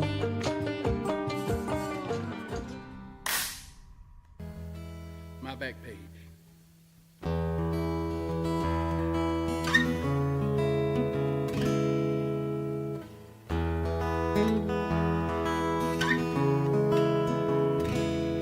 I've been a lover and a liar. I've been a wrangler and a rambler. I've been around a cowboy a bit. I've been dusty in Odessa. I've been cold up in Denver. And when I came home, I was always glad I did. Now I'm haunted. I'm haunted by my back page.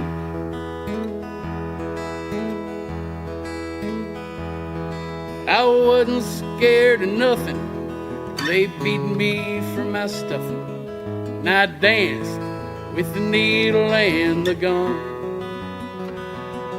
And I pushed right to the edge, yeah, just to sweat it out in bed. And I paid for a lot of what I've done. Now I'm haunted. Yeah, I'm haunted by my back page.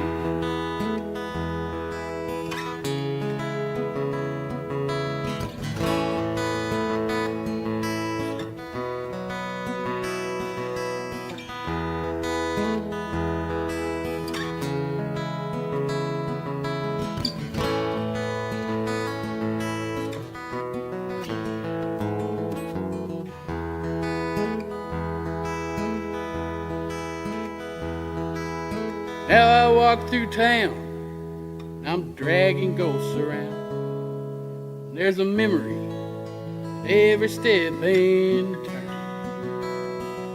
They whisper in my ears, yeah, with songs and one more beer, telling me all I should have learned, that I'm haunted. I'm haunted by my back page.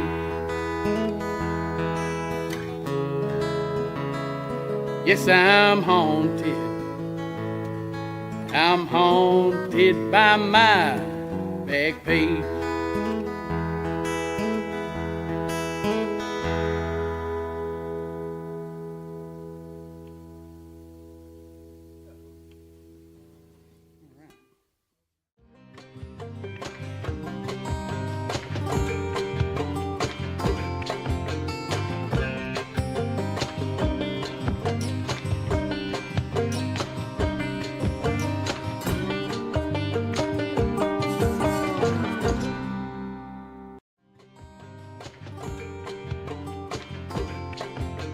Run through it if everybody's ready.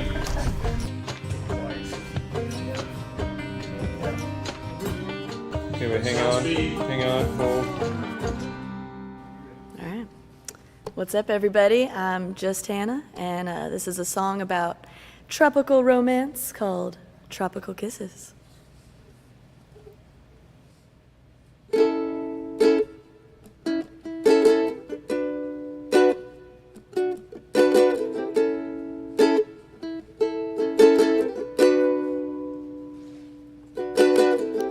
I've done plenty of bad things, baby, but you are not one of them. I'm caught reliving these island memories, and I say to myself, I could treasure him.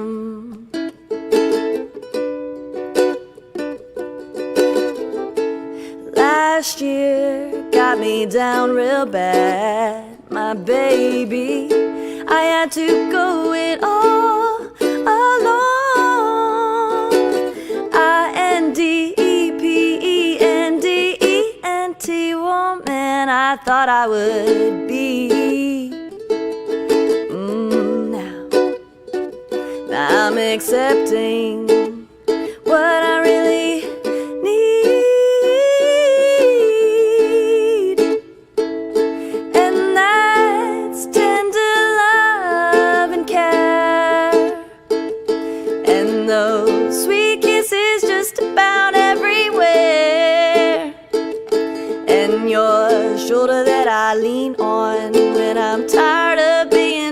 strong, and just another song to sing along.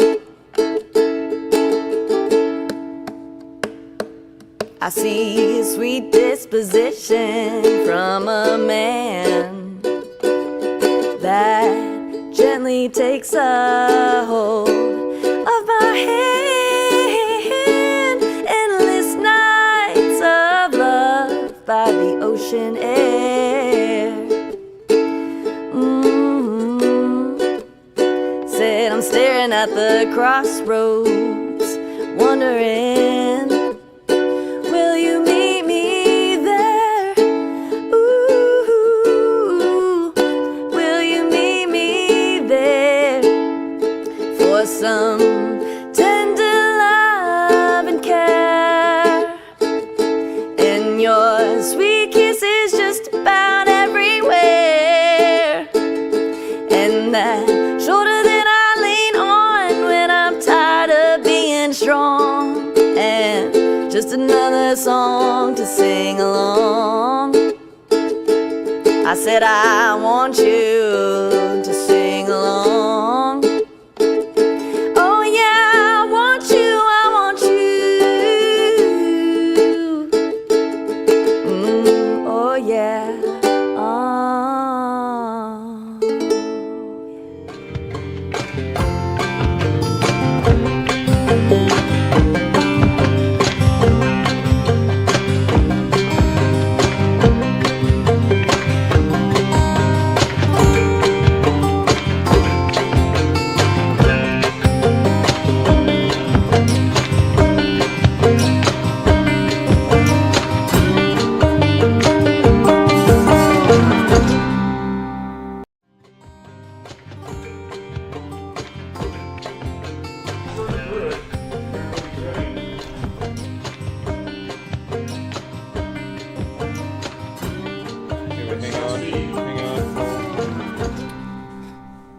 Hey, it's Wes Perryman. This next song is called Highway Song.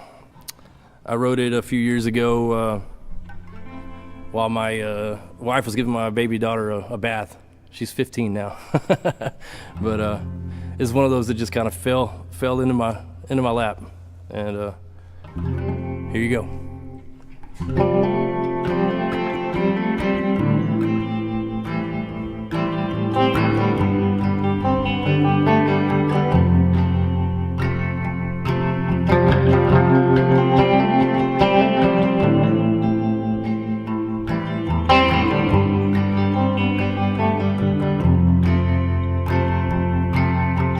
Coming home, baby, and it won't be long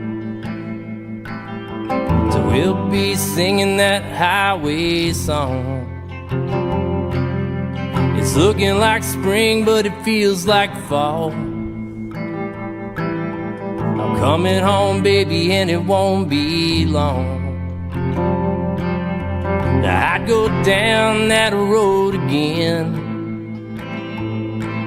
to see the same things, my friend. I take the good with the bad and the highs and lows. A dust cloud on some gravel road. I'm coming home, baby, and it won't be long till we'll be singing that highway song. It's looking like spring, but it feels like fall. I'm coming home, baby, and it won't be long.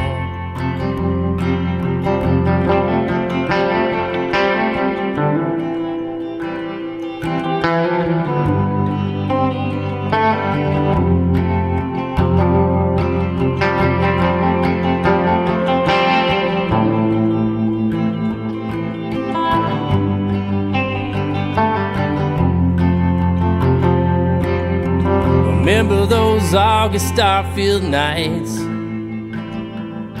I had a favorite tree in the moonlight, and nothing ever felt as right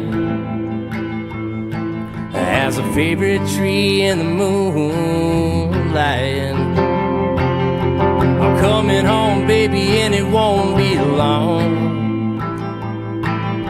So we'll be singing that highway song. It's looking like spring, but it feels like fall. I'm coming home, baby, and it won't be long.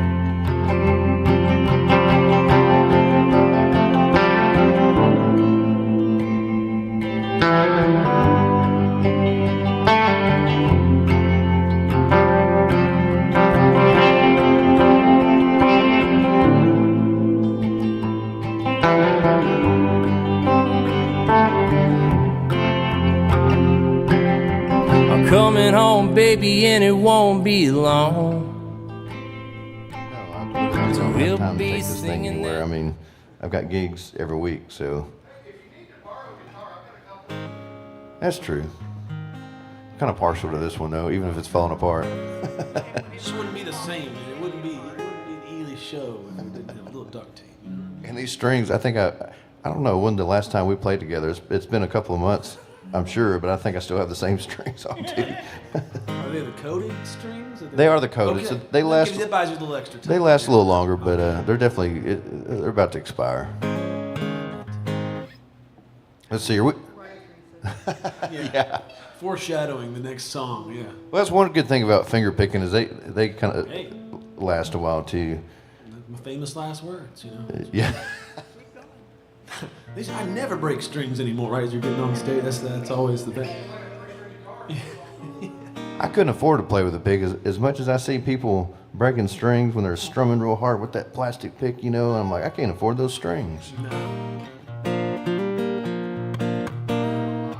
Oh, we're live on the interweb. Alrighty. Well, if you're joining us online, this is the Songwriter Roundup we do here at Wilson Valley Mercantile, first and third Thursdays of every month. And our special guest this week is Mr. Brooks Forsyth, all the way from Austin, Texas. Thank you very much. And I think you played the last song, right, on the last set? All right, well, I'll kick this one off here as soon as I can figure out what I'm going to play. I think I'll do one here I wrote for Miss Gracie May. It's called Grocery Bill.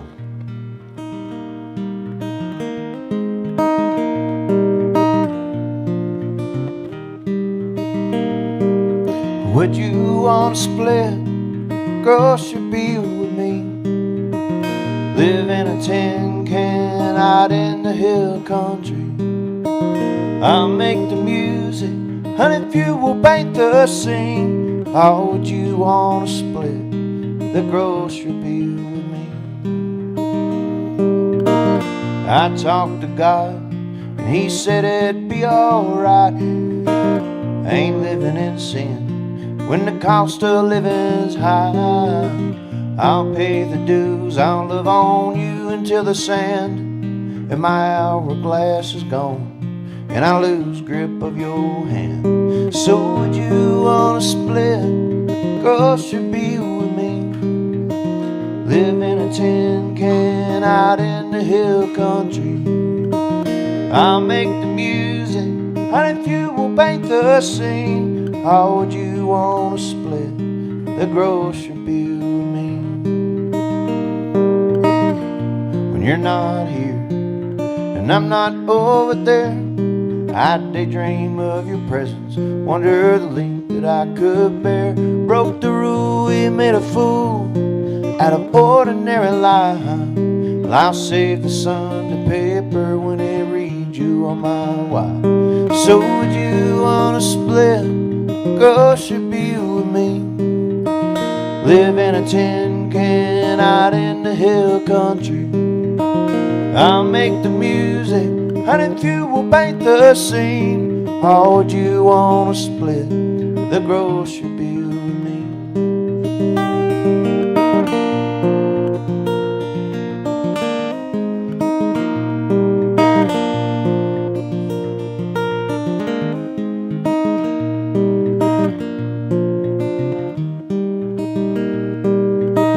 I hear a sound, it's forevermore sweet. A child with my Father's name running in bare feet. There'll be tests, well, do her best, and everything in between. If you help me to a stance, my dear, I'll give you a place to lean. If you help me to a stance, my dear, I'll give us a place to lean. So would you want to split grocery bill with me? Live in a tin can out in the hill country. I'll make the music, and if you will paint the scene, how would you want to split the grocery bill with me? How would you want to split the grocery bill with me?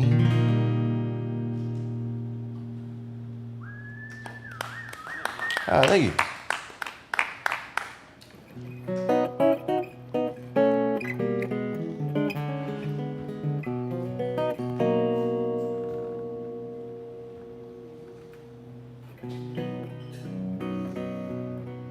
I wrote this driving at night through Montana.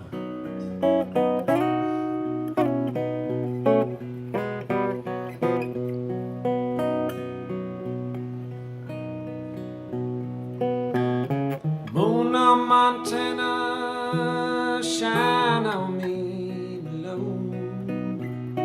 So deep and wide, I know there's something beyond this place. And I'll be in Bozeman before daylight, I suppose. Whether I'll stay, who knows? I just want to see your face. I remember the words that you left me with last time we met.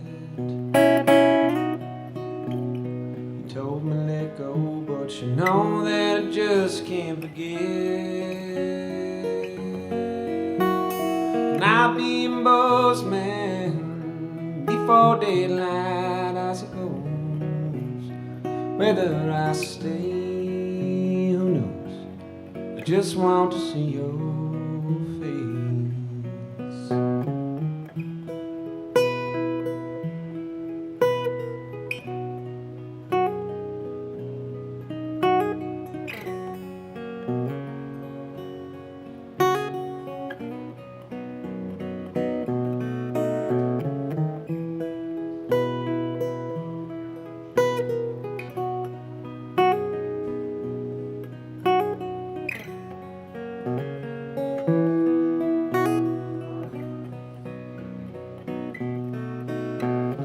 Paradise Valley isn't too far, I hear.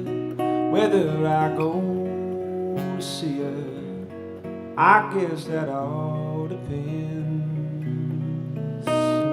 Yellowstone River, oh, won't you be my guide across your great divide until my journey.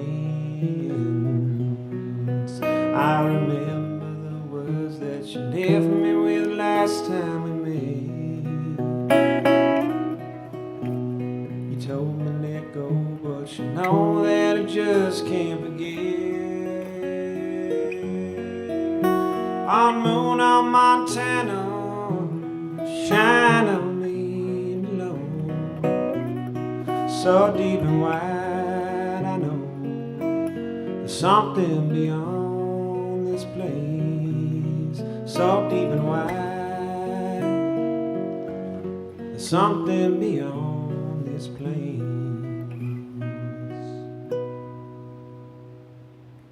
Yeah.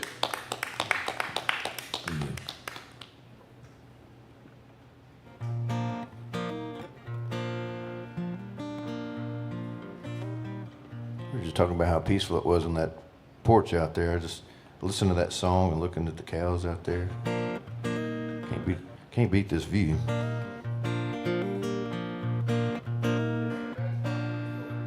No. I could think of worse places. Let's see here. I'm gonna do one wrote for the fellow that gave me the 3 names. He was barber by trade. Before he was a barber, though, he was in the Air Force and fought in Vietnam. And he got back home in DeRidder, Louisiana, and got in a little bit of trouble. And so he was running from the trouble and made his way across the Sabine River in East Texas, and worked as a painter, just different jobs. And he had some of the interesting stories. I wish I'd written a lot of them down, because he'd been all over the country working different jobs. One of them was even, he worked in New York on a cargo ship, you know, just keeping everything painted for him and stuff. But anyway, he ended up in East Texas and went to a little junior college and got his barber license, and worked at a barber shop till he could afford to buy the place, and ended up meeting my grandmother there. She had a little store there on the square in Carthage, Texas.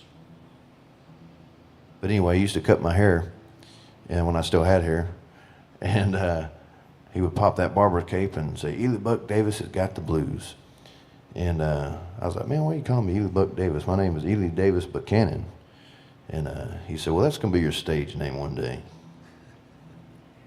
And so as soon as I found out, I used to put Ely Buchanan on flyers when I was in Nashville, and I was living there when I found out that he passed away. And so immediately started telling the venues, put Ely Buck Davis on there, no more Ely Buchanan. It's kind of a thing to honor him, and this song is to honor him. It's called Bird's Eye View.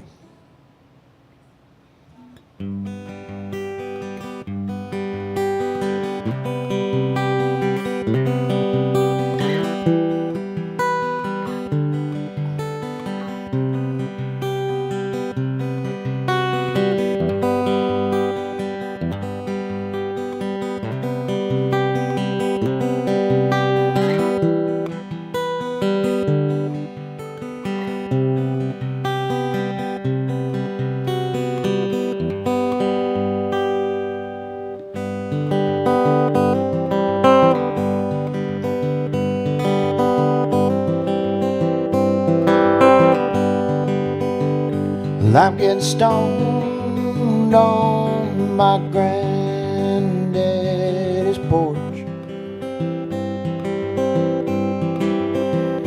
Now that he's long gone, I can't hear his stories anymore. Where he faded away like the tattoos on his skin. Better be changing my ways if I want to see him again. Have mercy, Lord, would you let me in? Have mercy, Lord, I miss my friend. Oh, but I can hear him saying, every night I'm playing somewhere new. Don't you cry, I'll be looking down on you. Yeah, don't you cry, son, I'll be watching you. And I got the best seat in the house with a bird's eye view.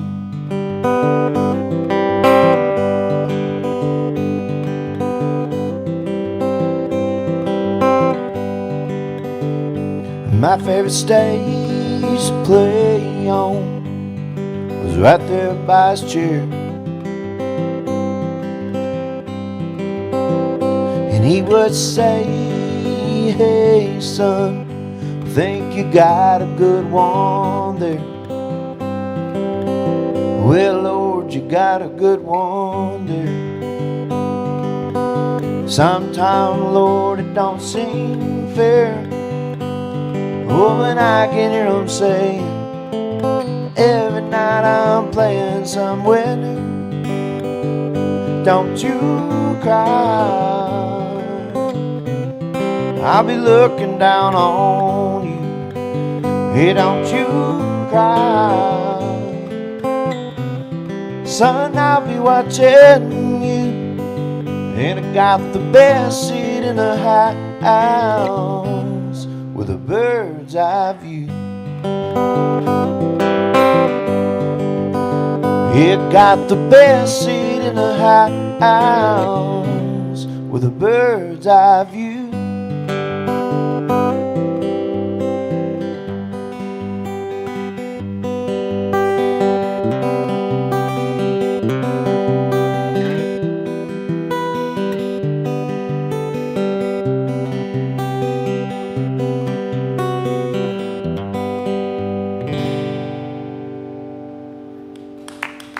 Bird's eye view. Thank you.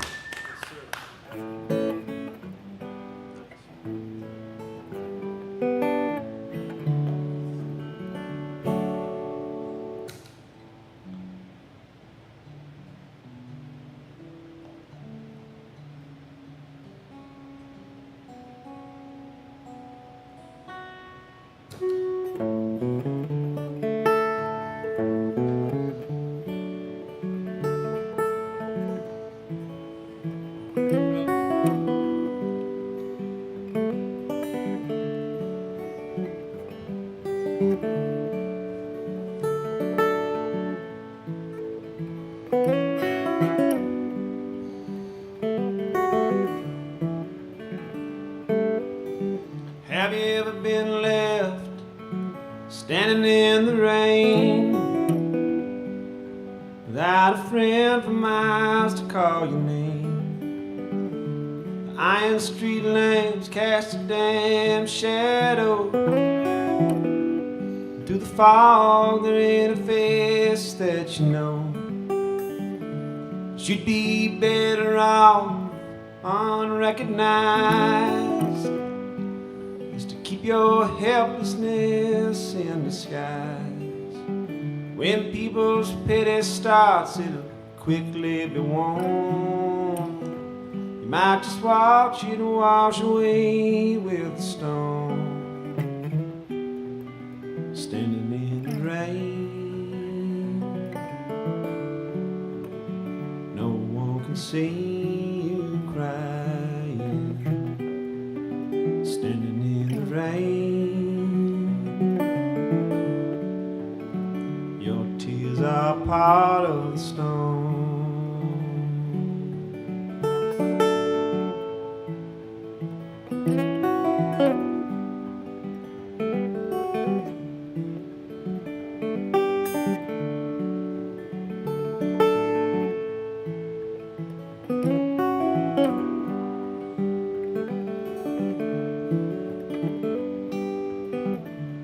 I'm a distant stranger to the man you know.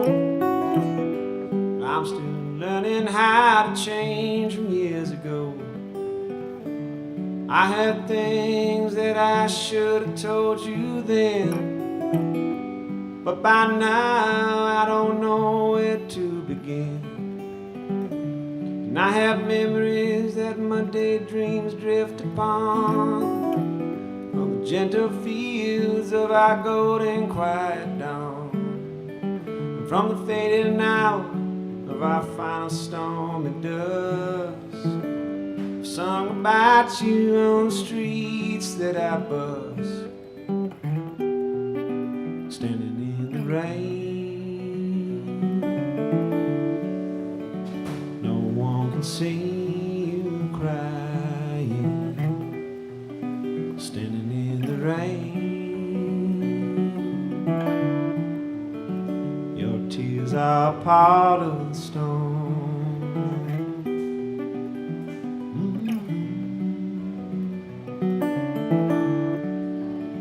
No one can see you crying.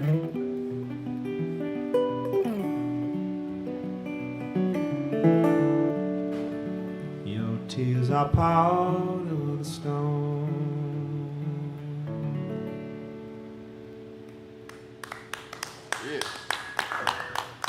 Thank you very much.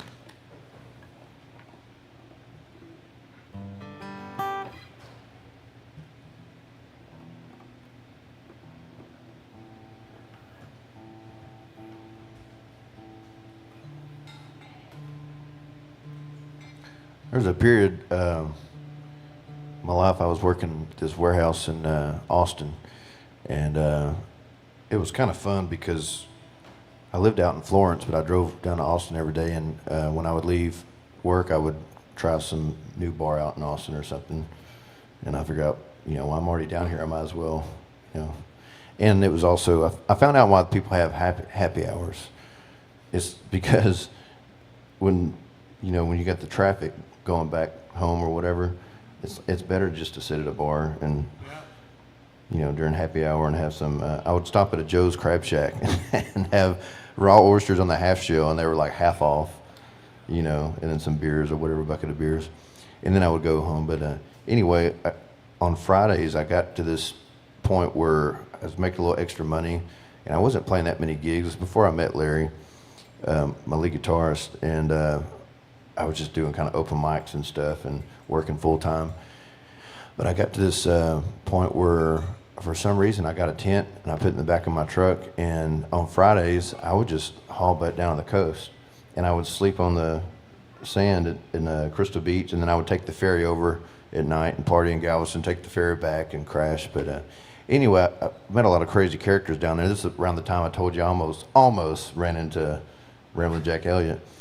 But I did run into this guy they call the British Cowboy, and he was running open mics down there, and he had this crazy story. Like, him and his wife, they were both from England, and they were both nurses. For some reason, they moved to Houston and then Galveston, and they were working at the hospitals there, and ended up getting divorced. She went back to England. He's like, I love it here, and he stayed there. And he just became like this notorious island guy that, had this British accent, but he was singing Merle Haggard and George Jones and all the classics, But anyway, he was the first one the first place I ever played in front of people really was in Galveston. And so he kind of inspired this song too a little bit. I always tell the story that my friends inspired me to do this because they were tired of all my sad and sappy songs, and that's partly true. But when I talk about the guy playing reggae in the song, it was the British Cowboy. So if you're ever down there, you're going to find him. I mean, it's a small island. You just listen for a guy that's screaming over a microphone with a British accent, but when he sings, he sounds like George Strait. It's kind of funny. Like going down to Crystal Beach, the white trash resort, you find me drinking Keystone Light on a beach house front porch. Well, I ain't no Rastafari man, but I like a good party on the sand every once in a while. Every once in a while, I like a little reggae, a little bit of smoke, a whole lot of whiskey with a little bit of coke. Like the sun beating down on my head, there's a good-looking woman in my bed at the Roach Motel at the White Trash Resort.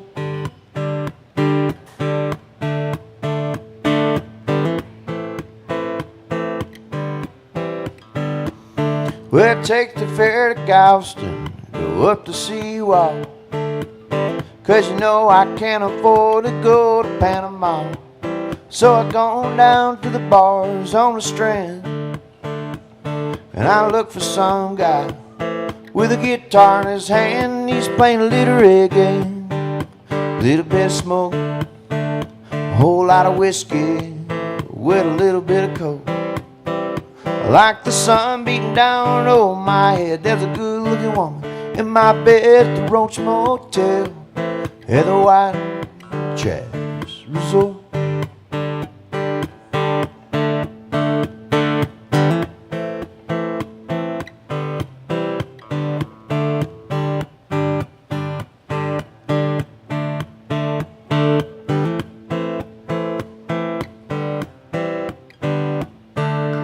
Well, the weekend is over and I gotta head back with an empty bottle of tequila and the clothes that I'd packed. So I jump in a truck and get out on the road, and what do I hear playing on the radio? It's a little bit of reggae, a little bit of smoke, a whole lot of whiskey with a little bit of coke. I like the sun beating down over my head, there's a good woman in my bed at the Roach Motel at the White Jazz Resort.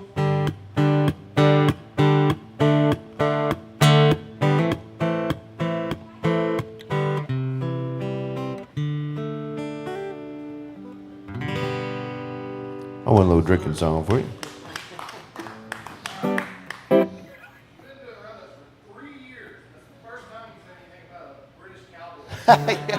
Well, I just got to thinking, one of my favorite restaurants to eat there, if you're ever down there, it's called the Huli Huli Hut. They make the best crawfish. Gracie loves their fried catfish. But anyway, I won't go into all that. But they had to move locations. And their first location, it got driven through. Like some drunk idiot like drove through the bricks and everything, and it was a mess. But anyway, I was down there when that happened. And the British cowboy, his name is David. And how'd you find that out? Dang, I didn't know he was that famous. There's only so many down there. Good for him. I didn't know. But I hope he's not watching me tell the story. But anyway, I went to the Huli Huli Hut, and I was going to get some crawfish, and they're like, "Hey, we're closed." Somebody just drove through our building, and I was like, "What? Who would do that?" Like, it's this local guy. His name's David. He goes by the British Cowboy. And I'd just seen him the night before. He was running an open mic. And the next night, apparently, he got drunk and drove through the Huli Huli Hut. So he's a wild man. He's still down there. He's doing better now. Yeah. Shout out to you out there, British people. We're getting deeper into I thought I've told that before. Maybe not. I feel like I would have remembered that. Yeah. That's pretty good.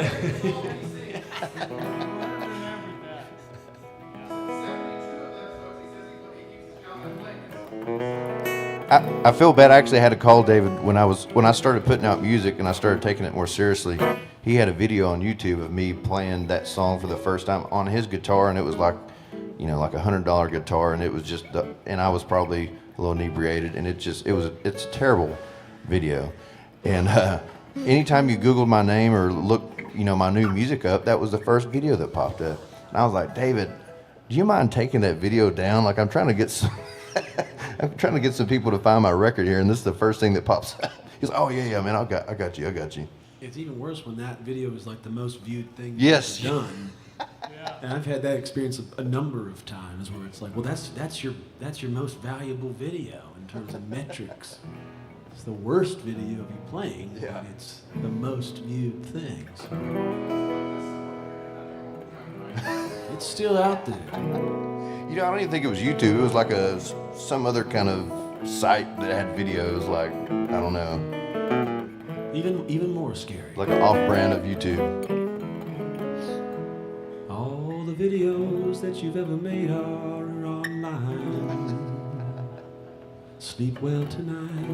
Okay, here's another song. This is one that's called. We talked about this in the podcast there. Oh, don't leave a book bag of cash in the seat of your car parked in Memphis. Well, the meaning of this story might be self-explanatory, but for people as green as me, I give some advice for you to think twice when passing through West Tennessee. 2 months I did roam, and my last stop from home was the old birthplace of rock and roll. I've been singing the blues, paying my dues, but I just had to pay one last toll. Don't leave a book bag of cash in the seat of your car parked in Memphis. It's actually not the wisest thing that one can do. Well, the jackpot has been hit tonight on the streets of Memphis, and I'm driving to Nashville with a window that's been broken through. Yeah.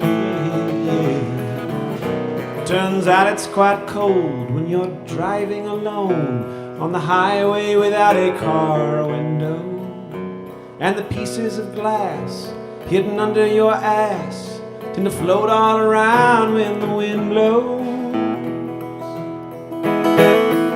Was it a crowbar that acquainted my car, or perhaps the butt of a gun Did the crook run away or nearby did he stay? My police investigations are fun. Don't leave a book bag of cash in the seat of your car parked in Memphis. It's actually not the wisest thing that one can do. Well, the jackpot has been hit tonight on the streets of Memphis. And I'm driving to Nashville with a window that's been broken through. Well, my friend was right with his brilliant hindsight, and for that, I still have him to thank. He said, "You moron, your savings is gone. You should have put the damn cash in a bank." I penciled my debts on my list of regrets, and I've got a whole conscience full. Back in my hometown, words are getting around. I'm financially irresponsible. Don't leave a book bag of cash in the seat of your car parked in Memphis. It's actually not the wisest thing that one can do. Well, the jackpot has been hit tonight on the streets of Memphis. And I'm driving to Nashville with a window that's been broken through. Don't need book bags of cash on the seats of your cars parked in Memphis.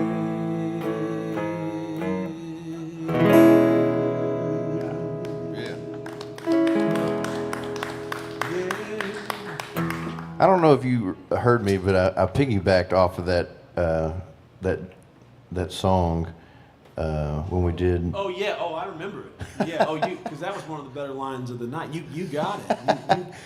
You were like what? Because it was the timing of it. You waited till like a few. Somebody asked me, they said, you sang that song about Pall Mall Blues and being this broke musician, but you got a mighty fine Martin up there that you're playing on. And I was like, well, I'll tell you how I got this Martin. I'm not too proud of it, but I was in Memphis, and this goober had left a bag in his... I think, no, the show we played, I think you just said, well, I was in Memphis. Yeah, I didn't even get to finish it. The whole crowd was like, that was the line of the night, you know? But it was like a few songs, or you got up there by yourself after I had been up there by myself doing it. It was the timing of it, too. It was like a well-placed, we gotta take that. We gotta do that more often, But if we try to plan it, it will never work as well as that moment. Just accidentally, sometimes I'm funny, but other times it's I should probably just shut up. I feel that too. Yeah. Let's see. What do you want to hear, Jack?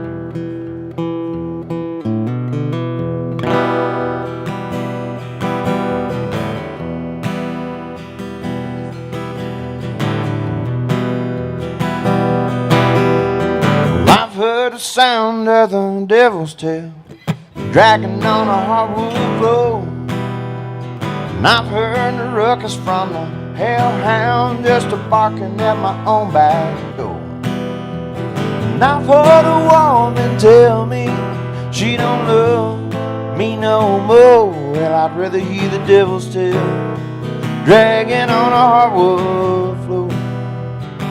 You talking about how bad Memphis, Tennessee is. What about West Memphis, Arkansas? You been through there? I should have been out somewhere in West Memphis, Arkansas.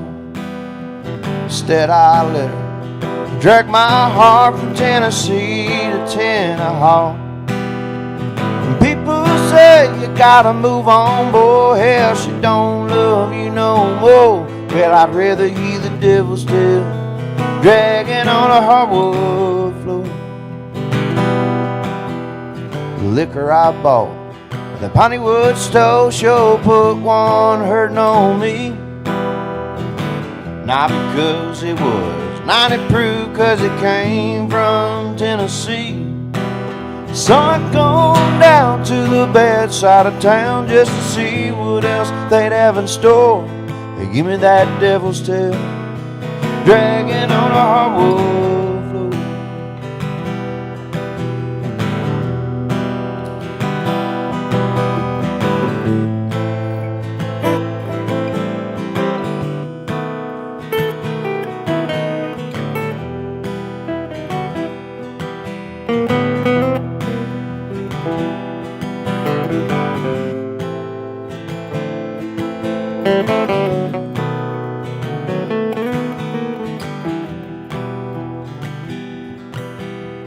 Woke up from sleep one night, she was staring out my window.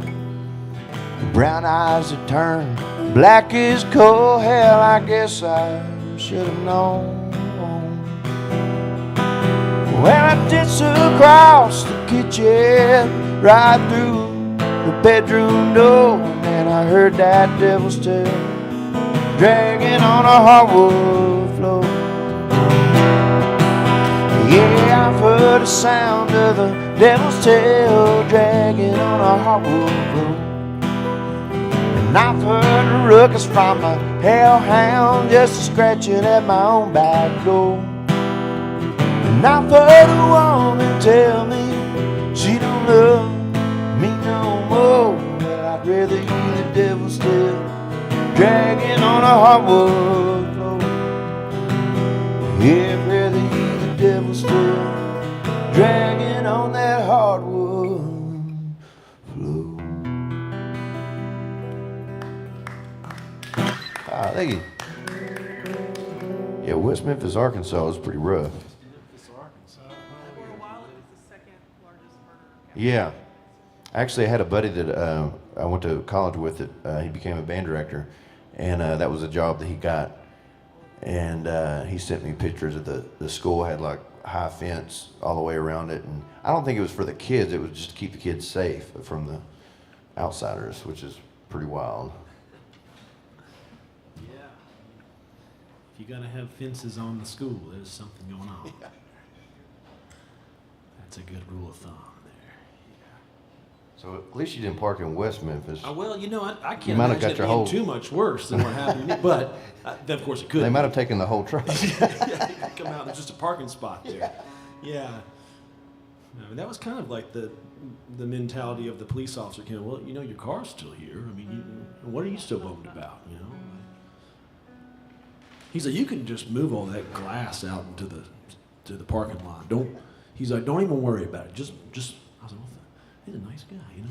Yeah. I'm, you know.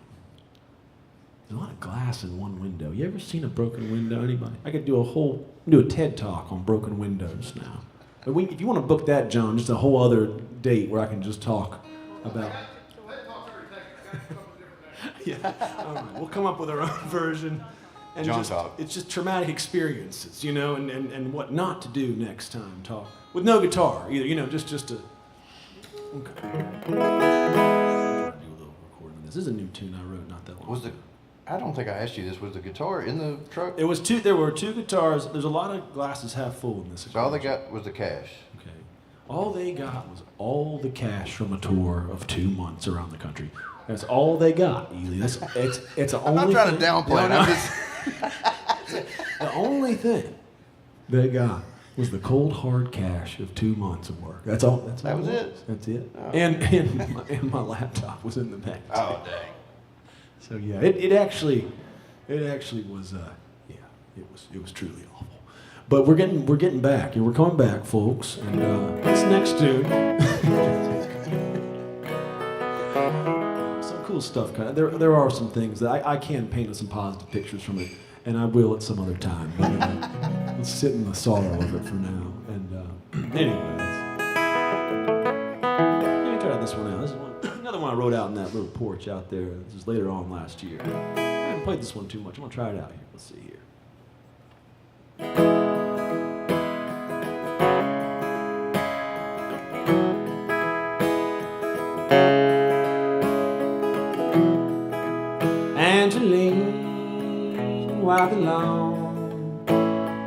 dance tonight. Don't you know the city shines just for you?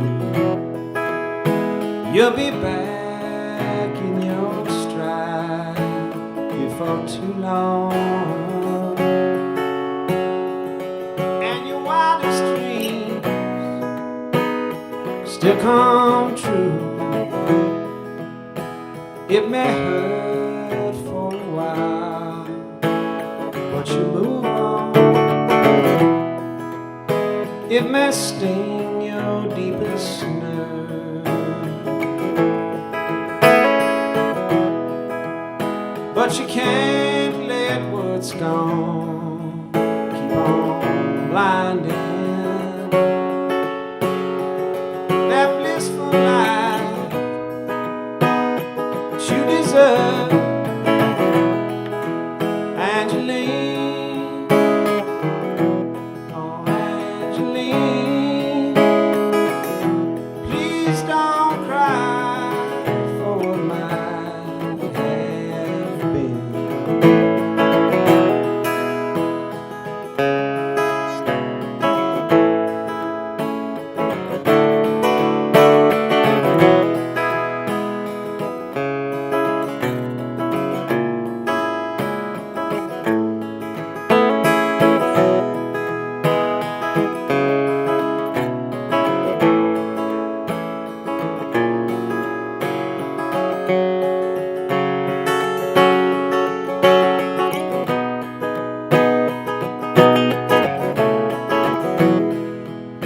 Yes, you've had quite your share of upsets.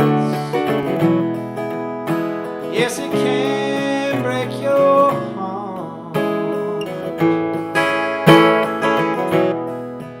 Maybe it takes a dream and it's ending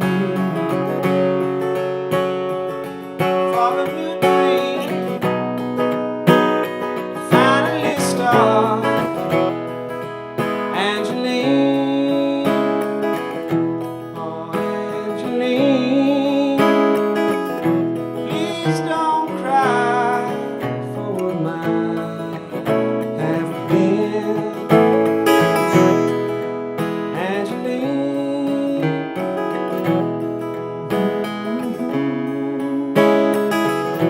this is not how your story ends.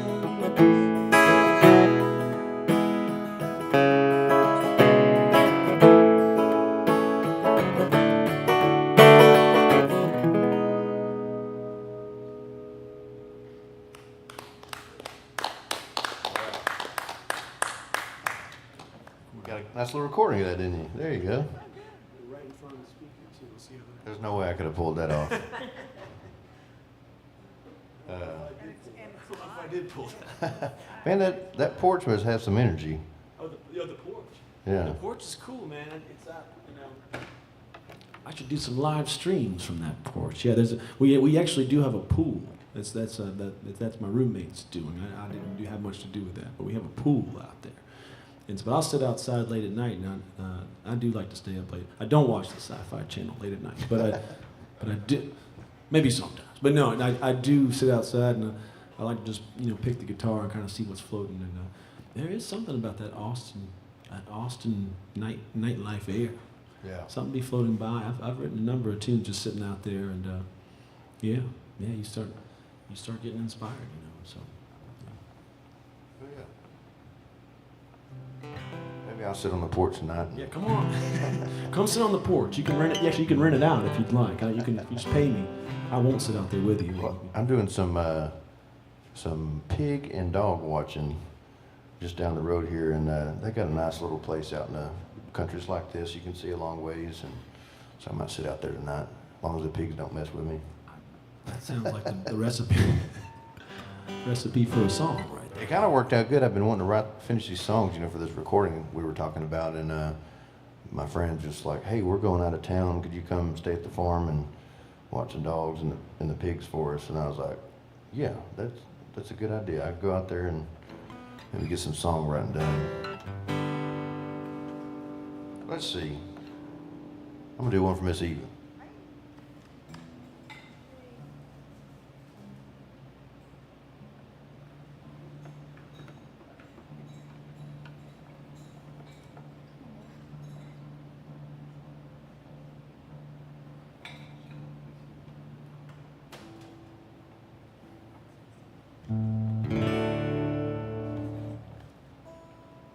Yeah, I think these strings about hit it.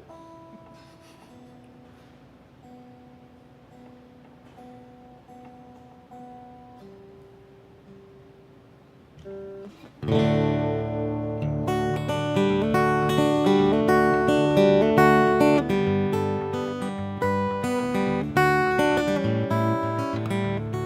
came out of my Galveston rambling days.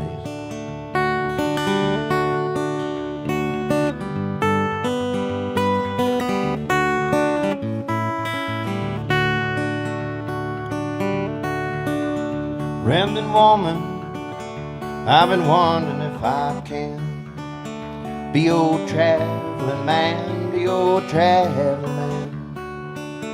You remember the night when you played my guitar? I can still hear you singing to the ringing of my heart. Rambling woman, hope you don't mind if I stare. You look just like an angel with those feathers in your hair. Rambling woman, do you reckon that I can be old traveling man, be old traveling man? 'Cause I'll hold you as long as the solar spins around, and I'll hold you on the coldest nights in December, but I'll never hold you down. 'Cause I know firsthand you can't hold a gypsy down. Rambling woman, let's meet down on the coast. Got this old pick running like it has seen ghosts. Rambling woman, let's meet down on the coast. Yeah, I'm loving the women, but I love you most. Rambling woman, do you reckon that I can be old traveling man, be old traveling man? 'Cause I'll hold you as long as the solar spins around, and I'll hold you on the coldest nights in December, but I'll never hold you down. I know firsthand you can't hold a gypsy down.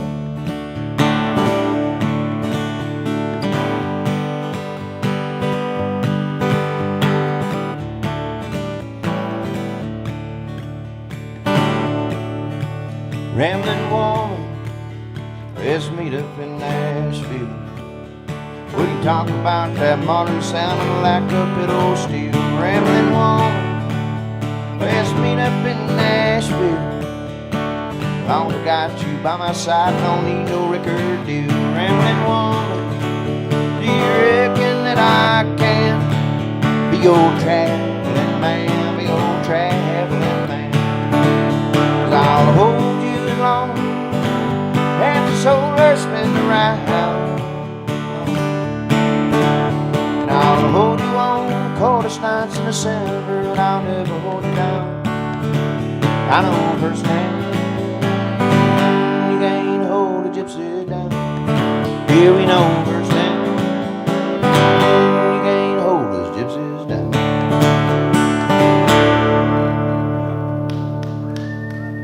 Hey, another one of those crazy characters I met down in Galveston. This girl traveled the country in one of those little Japanese-made vans, you know. It didn't look like it was even street legal. It was a little bitty thing, but she rode it all over the country. Playing music. What brand is that? What brand is that? I don't know if Toyota made that thing or what it was. It was a little bitty. I can relate to that. I traveled, the first time I crossed the entire country was in a Suzuki SX4, which is like a one step above smart car, you know, in terms of like it buzz, you know, I was doing all buzz through the whole desert, basically. And got all the way out to Los Angeles, and I mean, you know, the traffic where all the sports cars were just fly. I mean, I'm in this like Suzuki SX4, and it was every traffic moment was I am the, go right ahead. You're not gonna zip ahead of anybody in that. And I buzzed all around the country in that thing. Had some wild times, guys, out there. One time I was playing at this winery not too long ago up in Lomita. Does that sound right? Texas? Yeah. That John's nodding his head, so that I didn't completely butcher. Northwest of Temple, right? And I was playing out in front of this crowd, and they weren't really listening to. If you can even imagine that, not listening to me playing.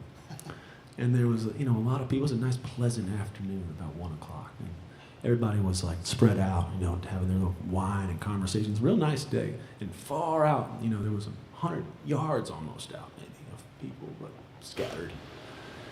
And I was playing a few songs, getting warmed up, kind of in the background. And I was playing Don't Think Twice, It's All Right. No use to sit there and wonder why, baby. About a second or third verse into it. And I fell through the plastic chair.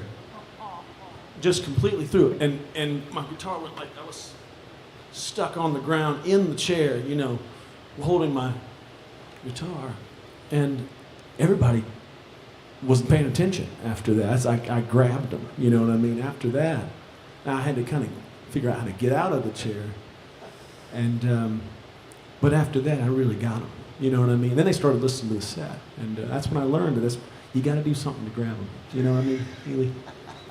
You gotta have your thing. One time I was playing at a country store, a barbecue restaurant, and there's about 9 people there, and this little snake started just crawling out from behind where I was playing towards the crowd. Imagine if a snake came out and was crawling towards this actually happened. And nobody was paying attention to what, again, see, there's a theme in these stories, you see. And I had to make the decision I'm going to have to make an announcement. I'm going to stop the show, and make an announcement to these old women that are having a conversation, not noticing that there's a little snake coming towards them. And so I stopped the song and said, don't want to freak you out, but there is a snake, and it's at your table right now. And that was one of the biggest reactions I've ever gotten at any show I've ever done.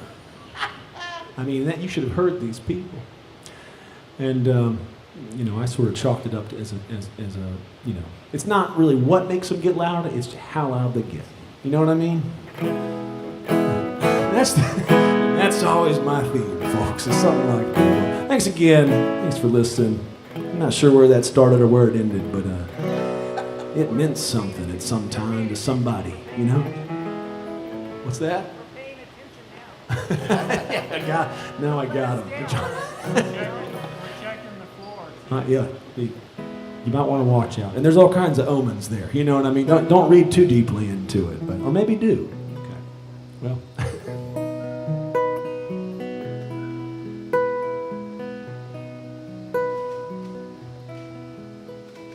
Big sky beauty paints my window vacant and scary.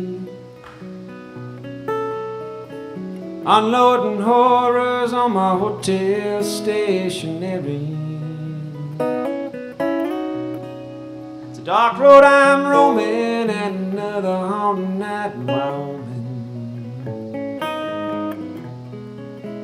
Ain't this state of the vast plains that's kept me from sleeping?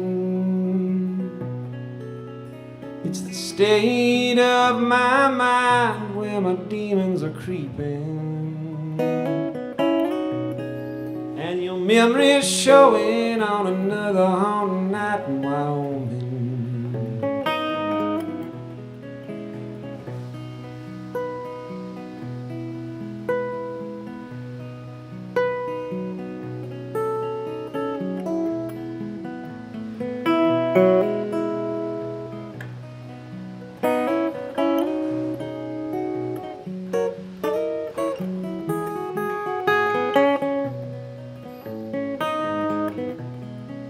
Stopped in to cue my music up in Sheridan.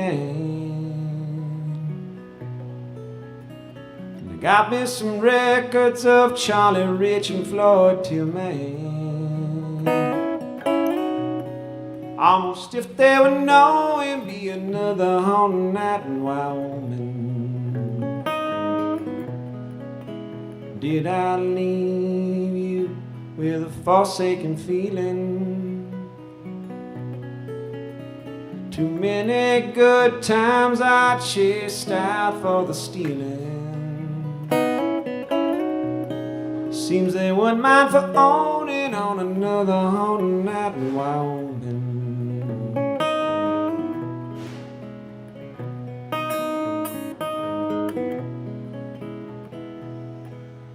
Now I'm heading down to Buffalo to Laramie.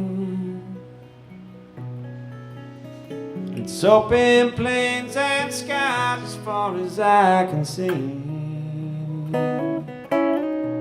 But when the moon gets to glowing, be another haunted night in Wyoming. It's a dark road I'm roaming and another haunted night in Wyoming.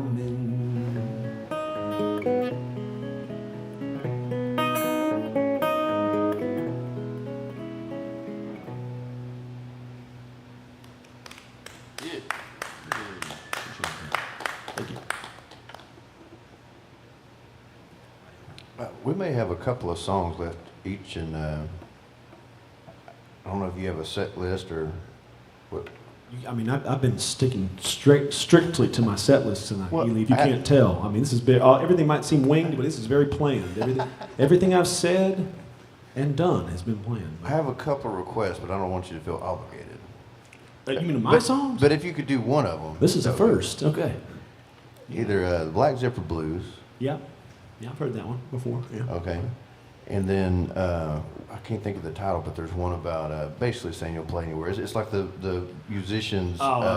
Yep.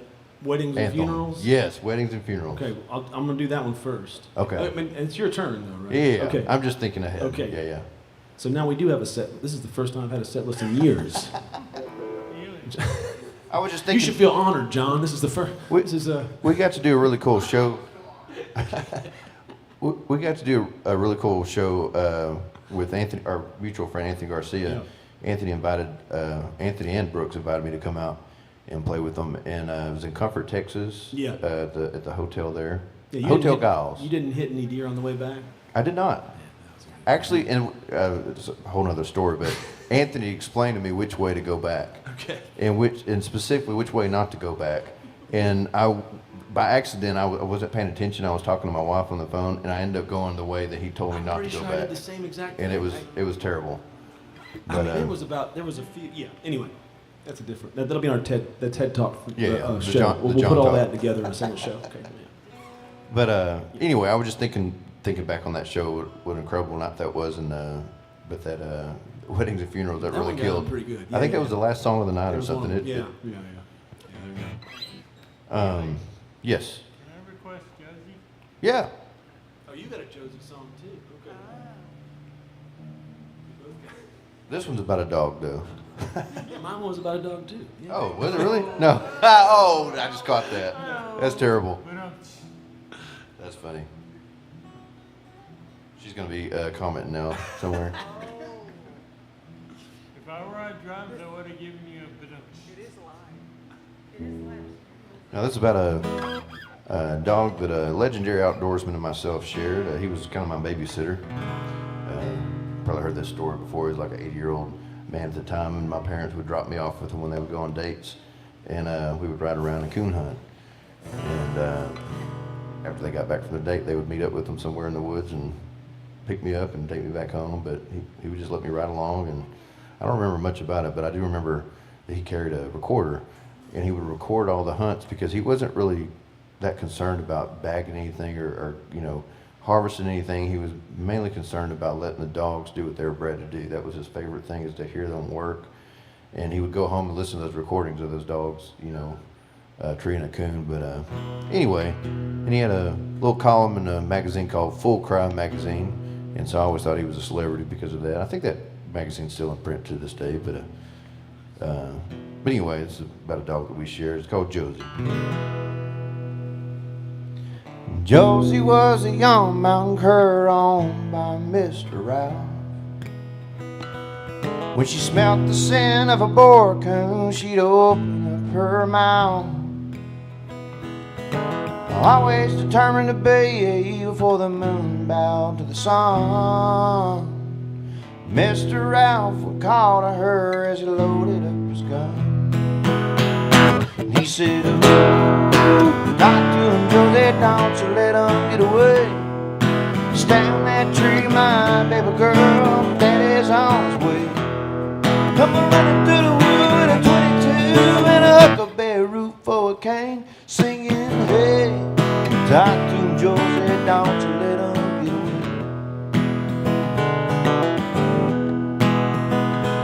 He had a common full crop magazine and a trophy up on the hearth.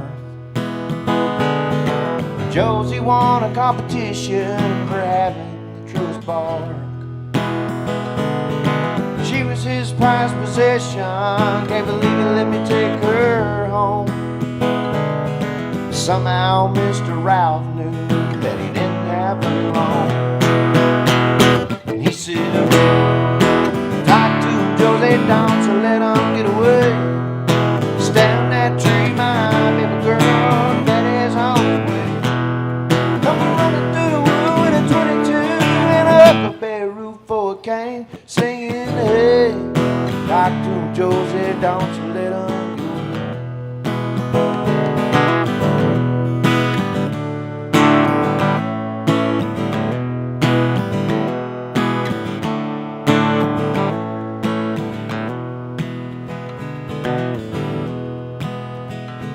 Well, I took old Josie for a hunt one night. She was quick to find that track. Well, she must have run 100 miles away when the hair raised on my back. Now when they go across the river down through the piney woods, it was the sound of that old man yelling the best he could. He said, "Talk to him, Josie, don't you let him get away. Stand that tree, my baby girl, daddy's on his way. Come running through the wood at 22 and a huckleberry root for a cane, singing, hey, talk to him, Josie, don't you let him get away." And he said, "Ooh, talk to him, Josie, don't you let him get away." Oh, coon hunting song. Hey.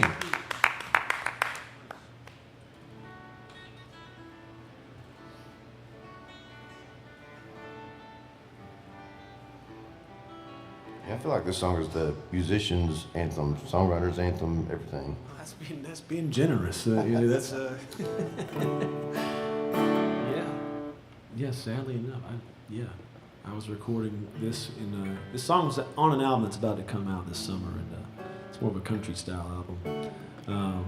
But I was recording with some pretty good players in Nashville, and I was lucky to get the session players I got. I won't mention their names, but there was one guy who's been playing guitar on every session for years in Nashville. You know, he's played with a lot of cool records, and I didn't know what they were going to think of some of these. I brought in some pretty silly songs for this record. It was kind of one of those albums, and all the songs that I didn't actually record that might work well at a bar, but I'm not going to record that. And then I pretty much put all those songs in a pot and took them to the studio for this album. So it's like, but I'm not wondering, what are these like professional musicians going to think of some of these songs? You know, and like when I got to weddings and funerals, and we were listening back to the first pass, you know, and I remember the guitar player who's been on like 40 years of records in Nashville. He's like, "Man, it's so true though, weddings and funerals," you know. And I was like, it's like of all the songs, that one connected. That goes back to what we were saying on the podcast. That, you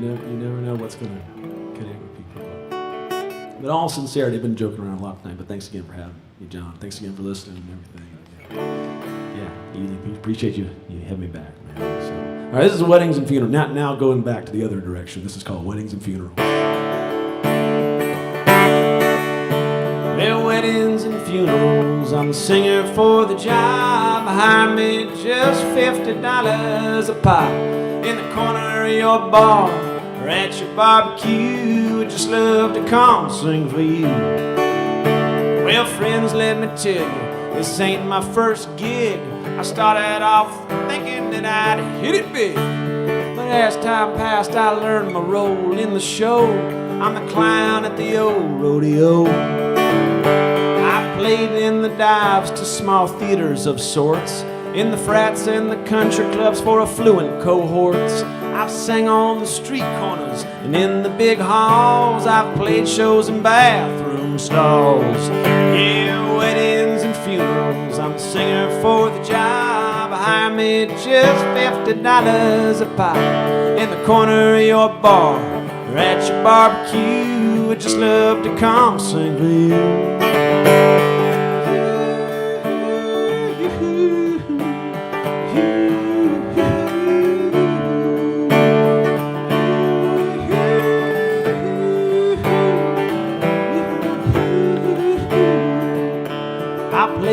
Birthday at your favorite restaurant. I sing just about any song that you want. I play 15 minutes at Sparky's open mic, and I'll sing the songs that Sparky's friends like. You can hire me for your tailgate or on your summer cruise. Hell, I'll come play for free down at the local news.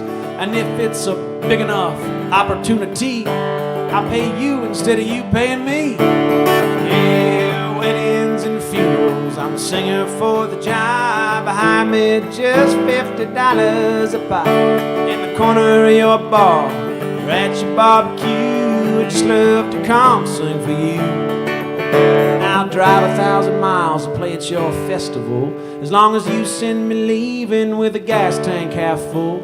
My loved ones that keep asking, how long can this last? Long as wedding and funeral checks cash.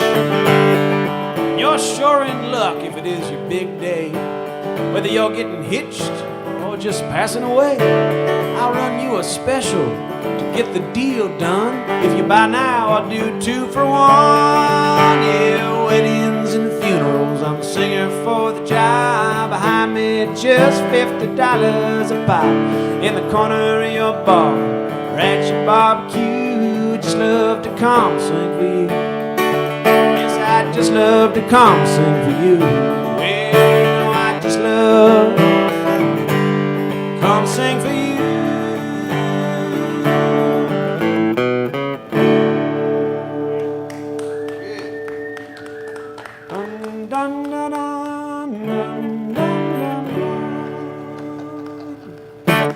Y'all give it up for Mr. Brooks Forsyth.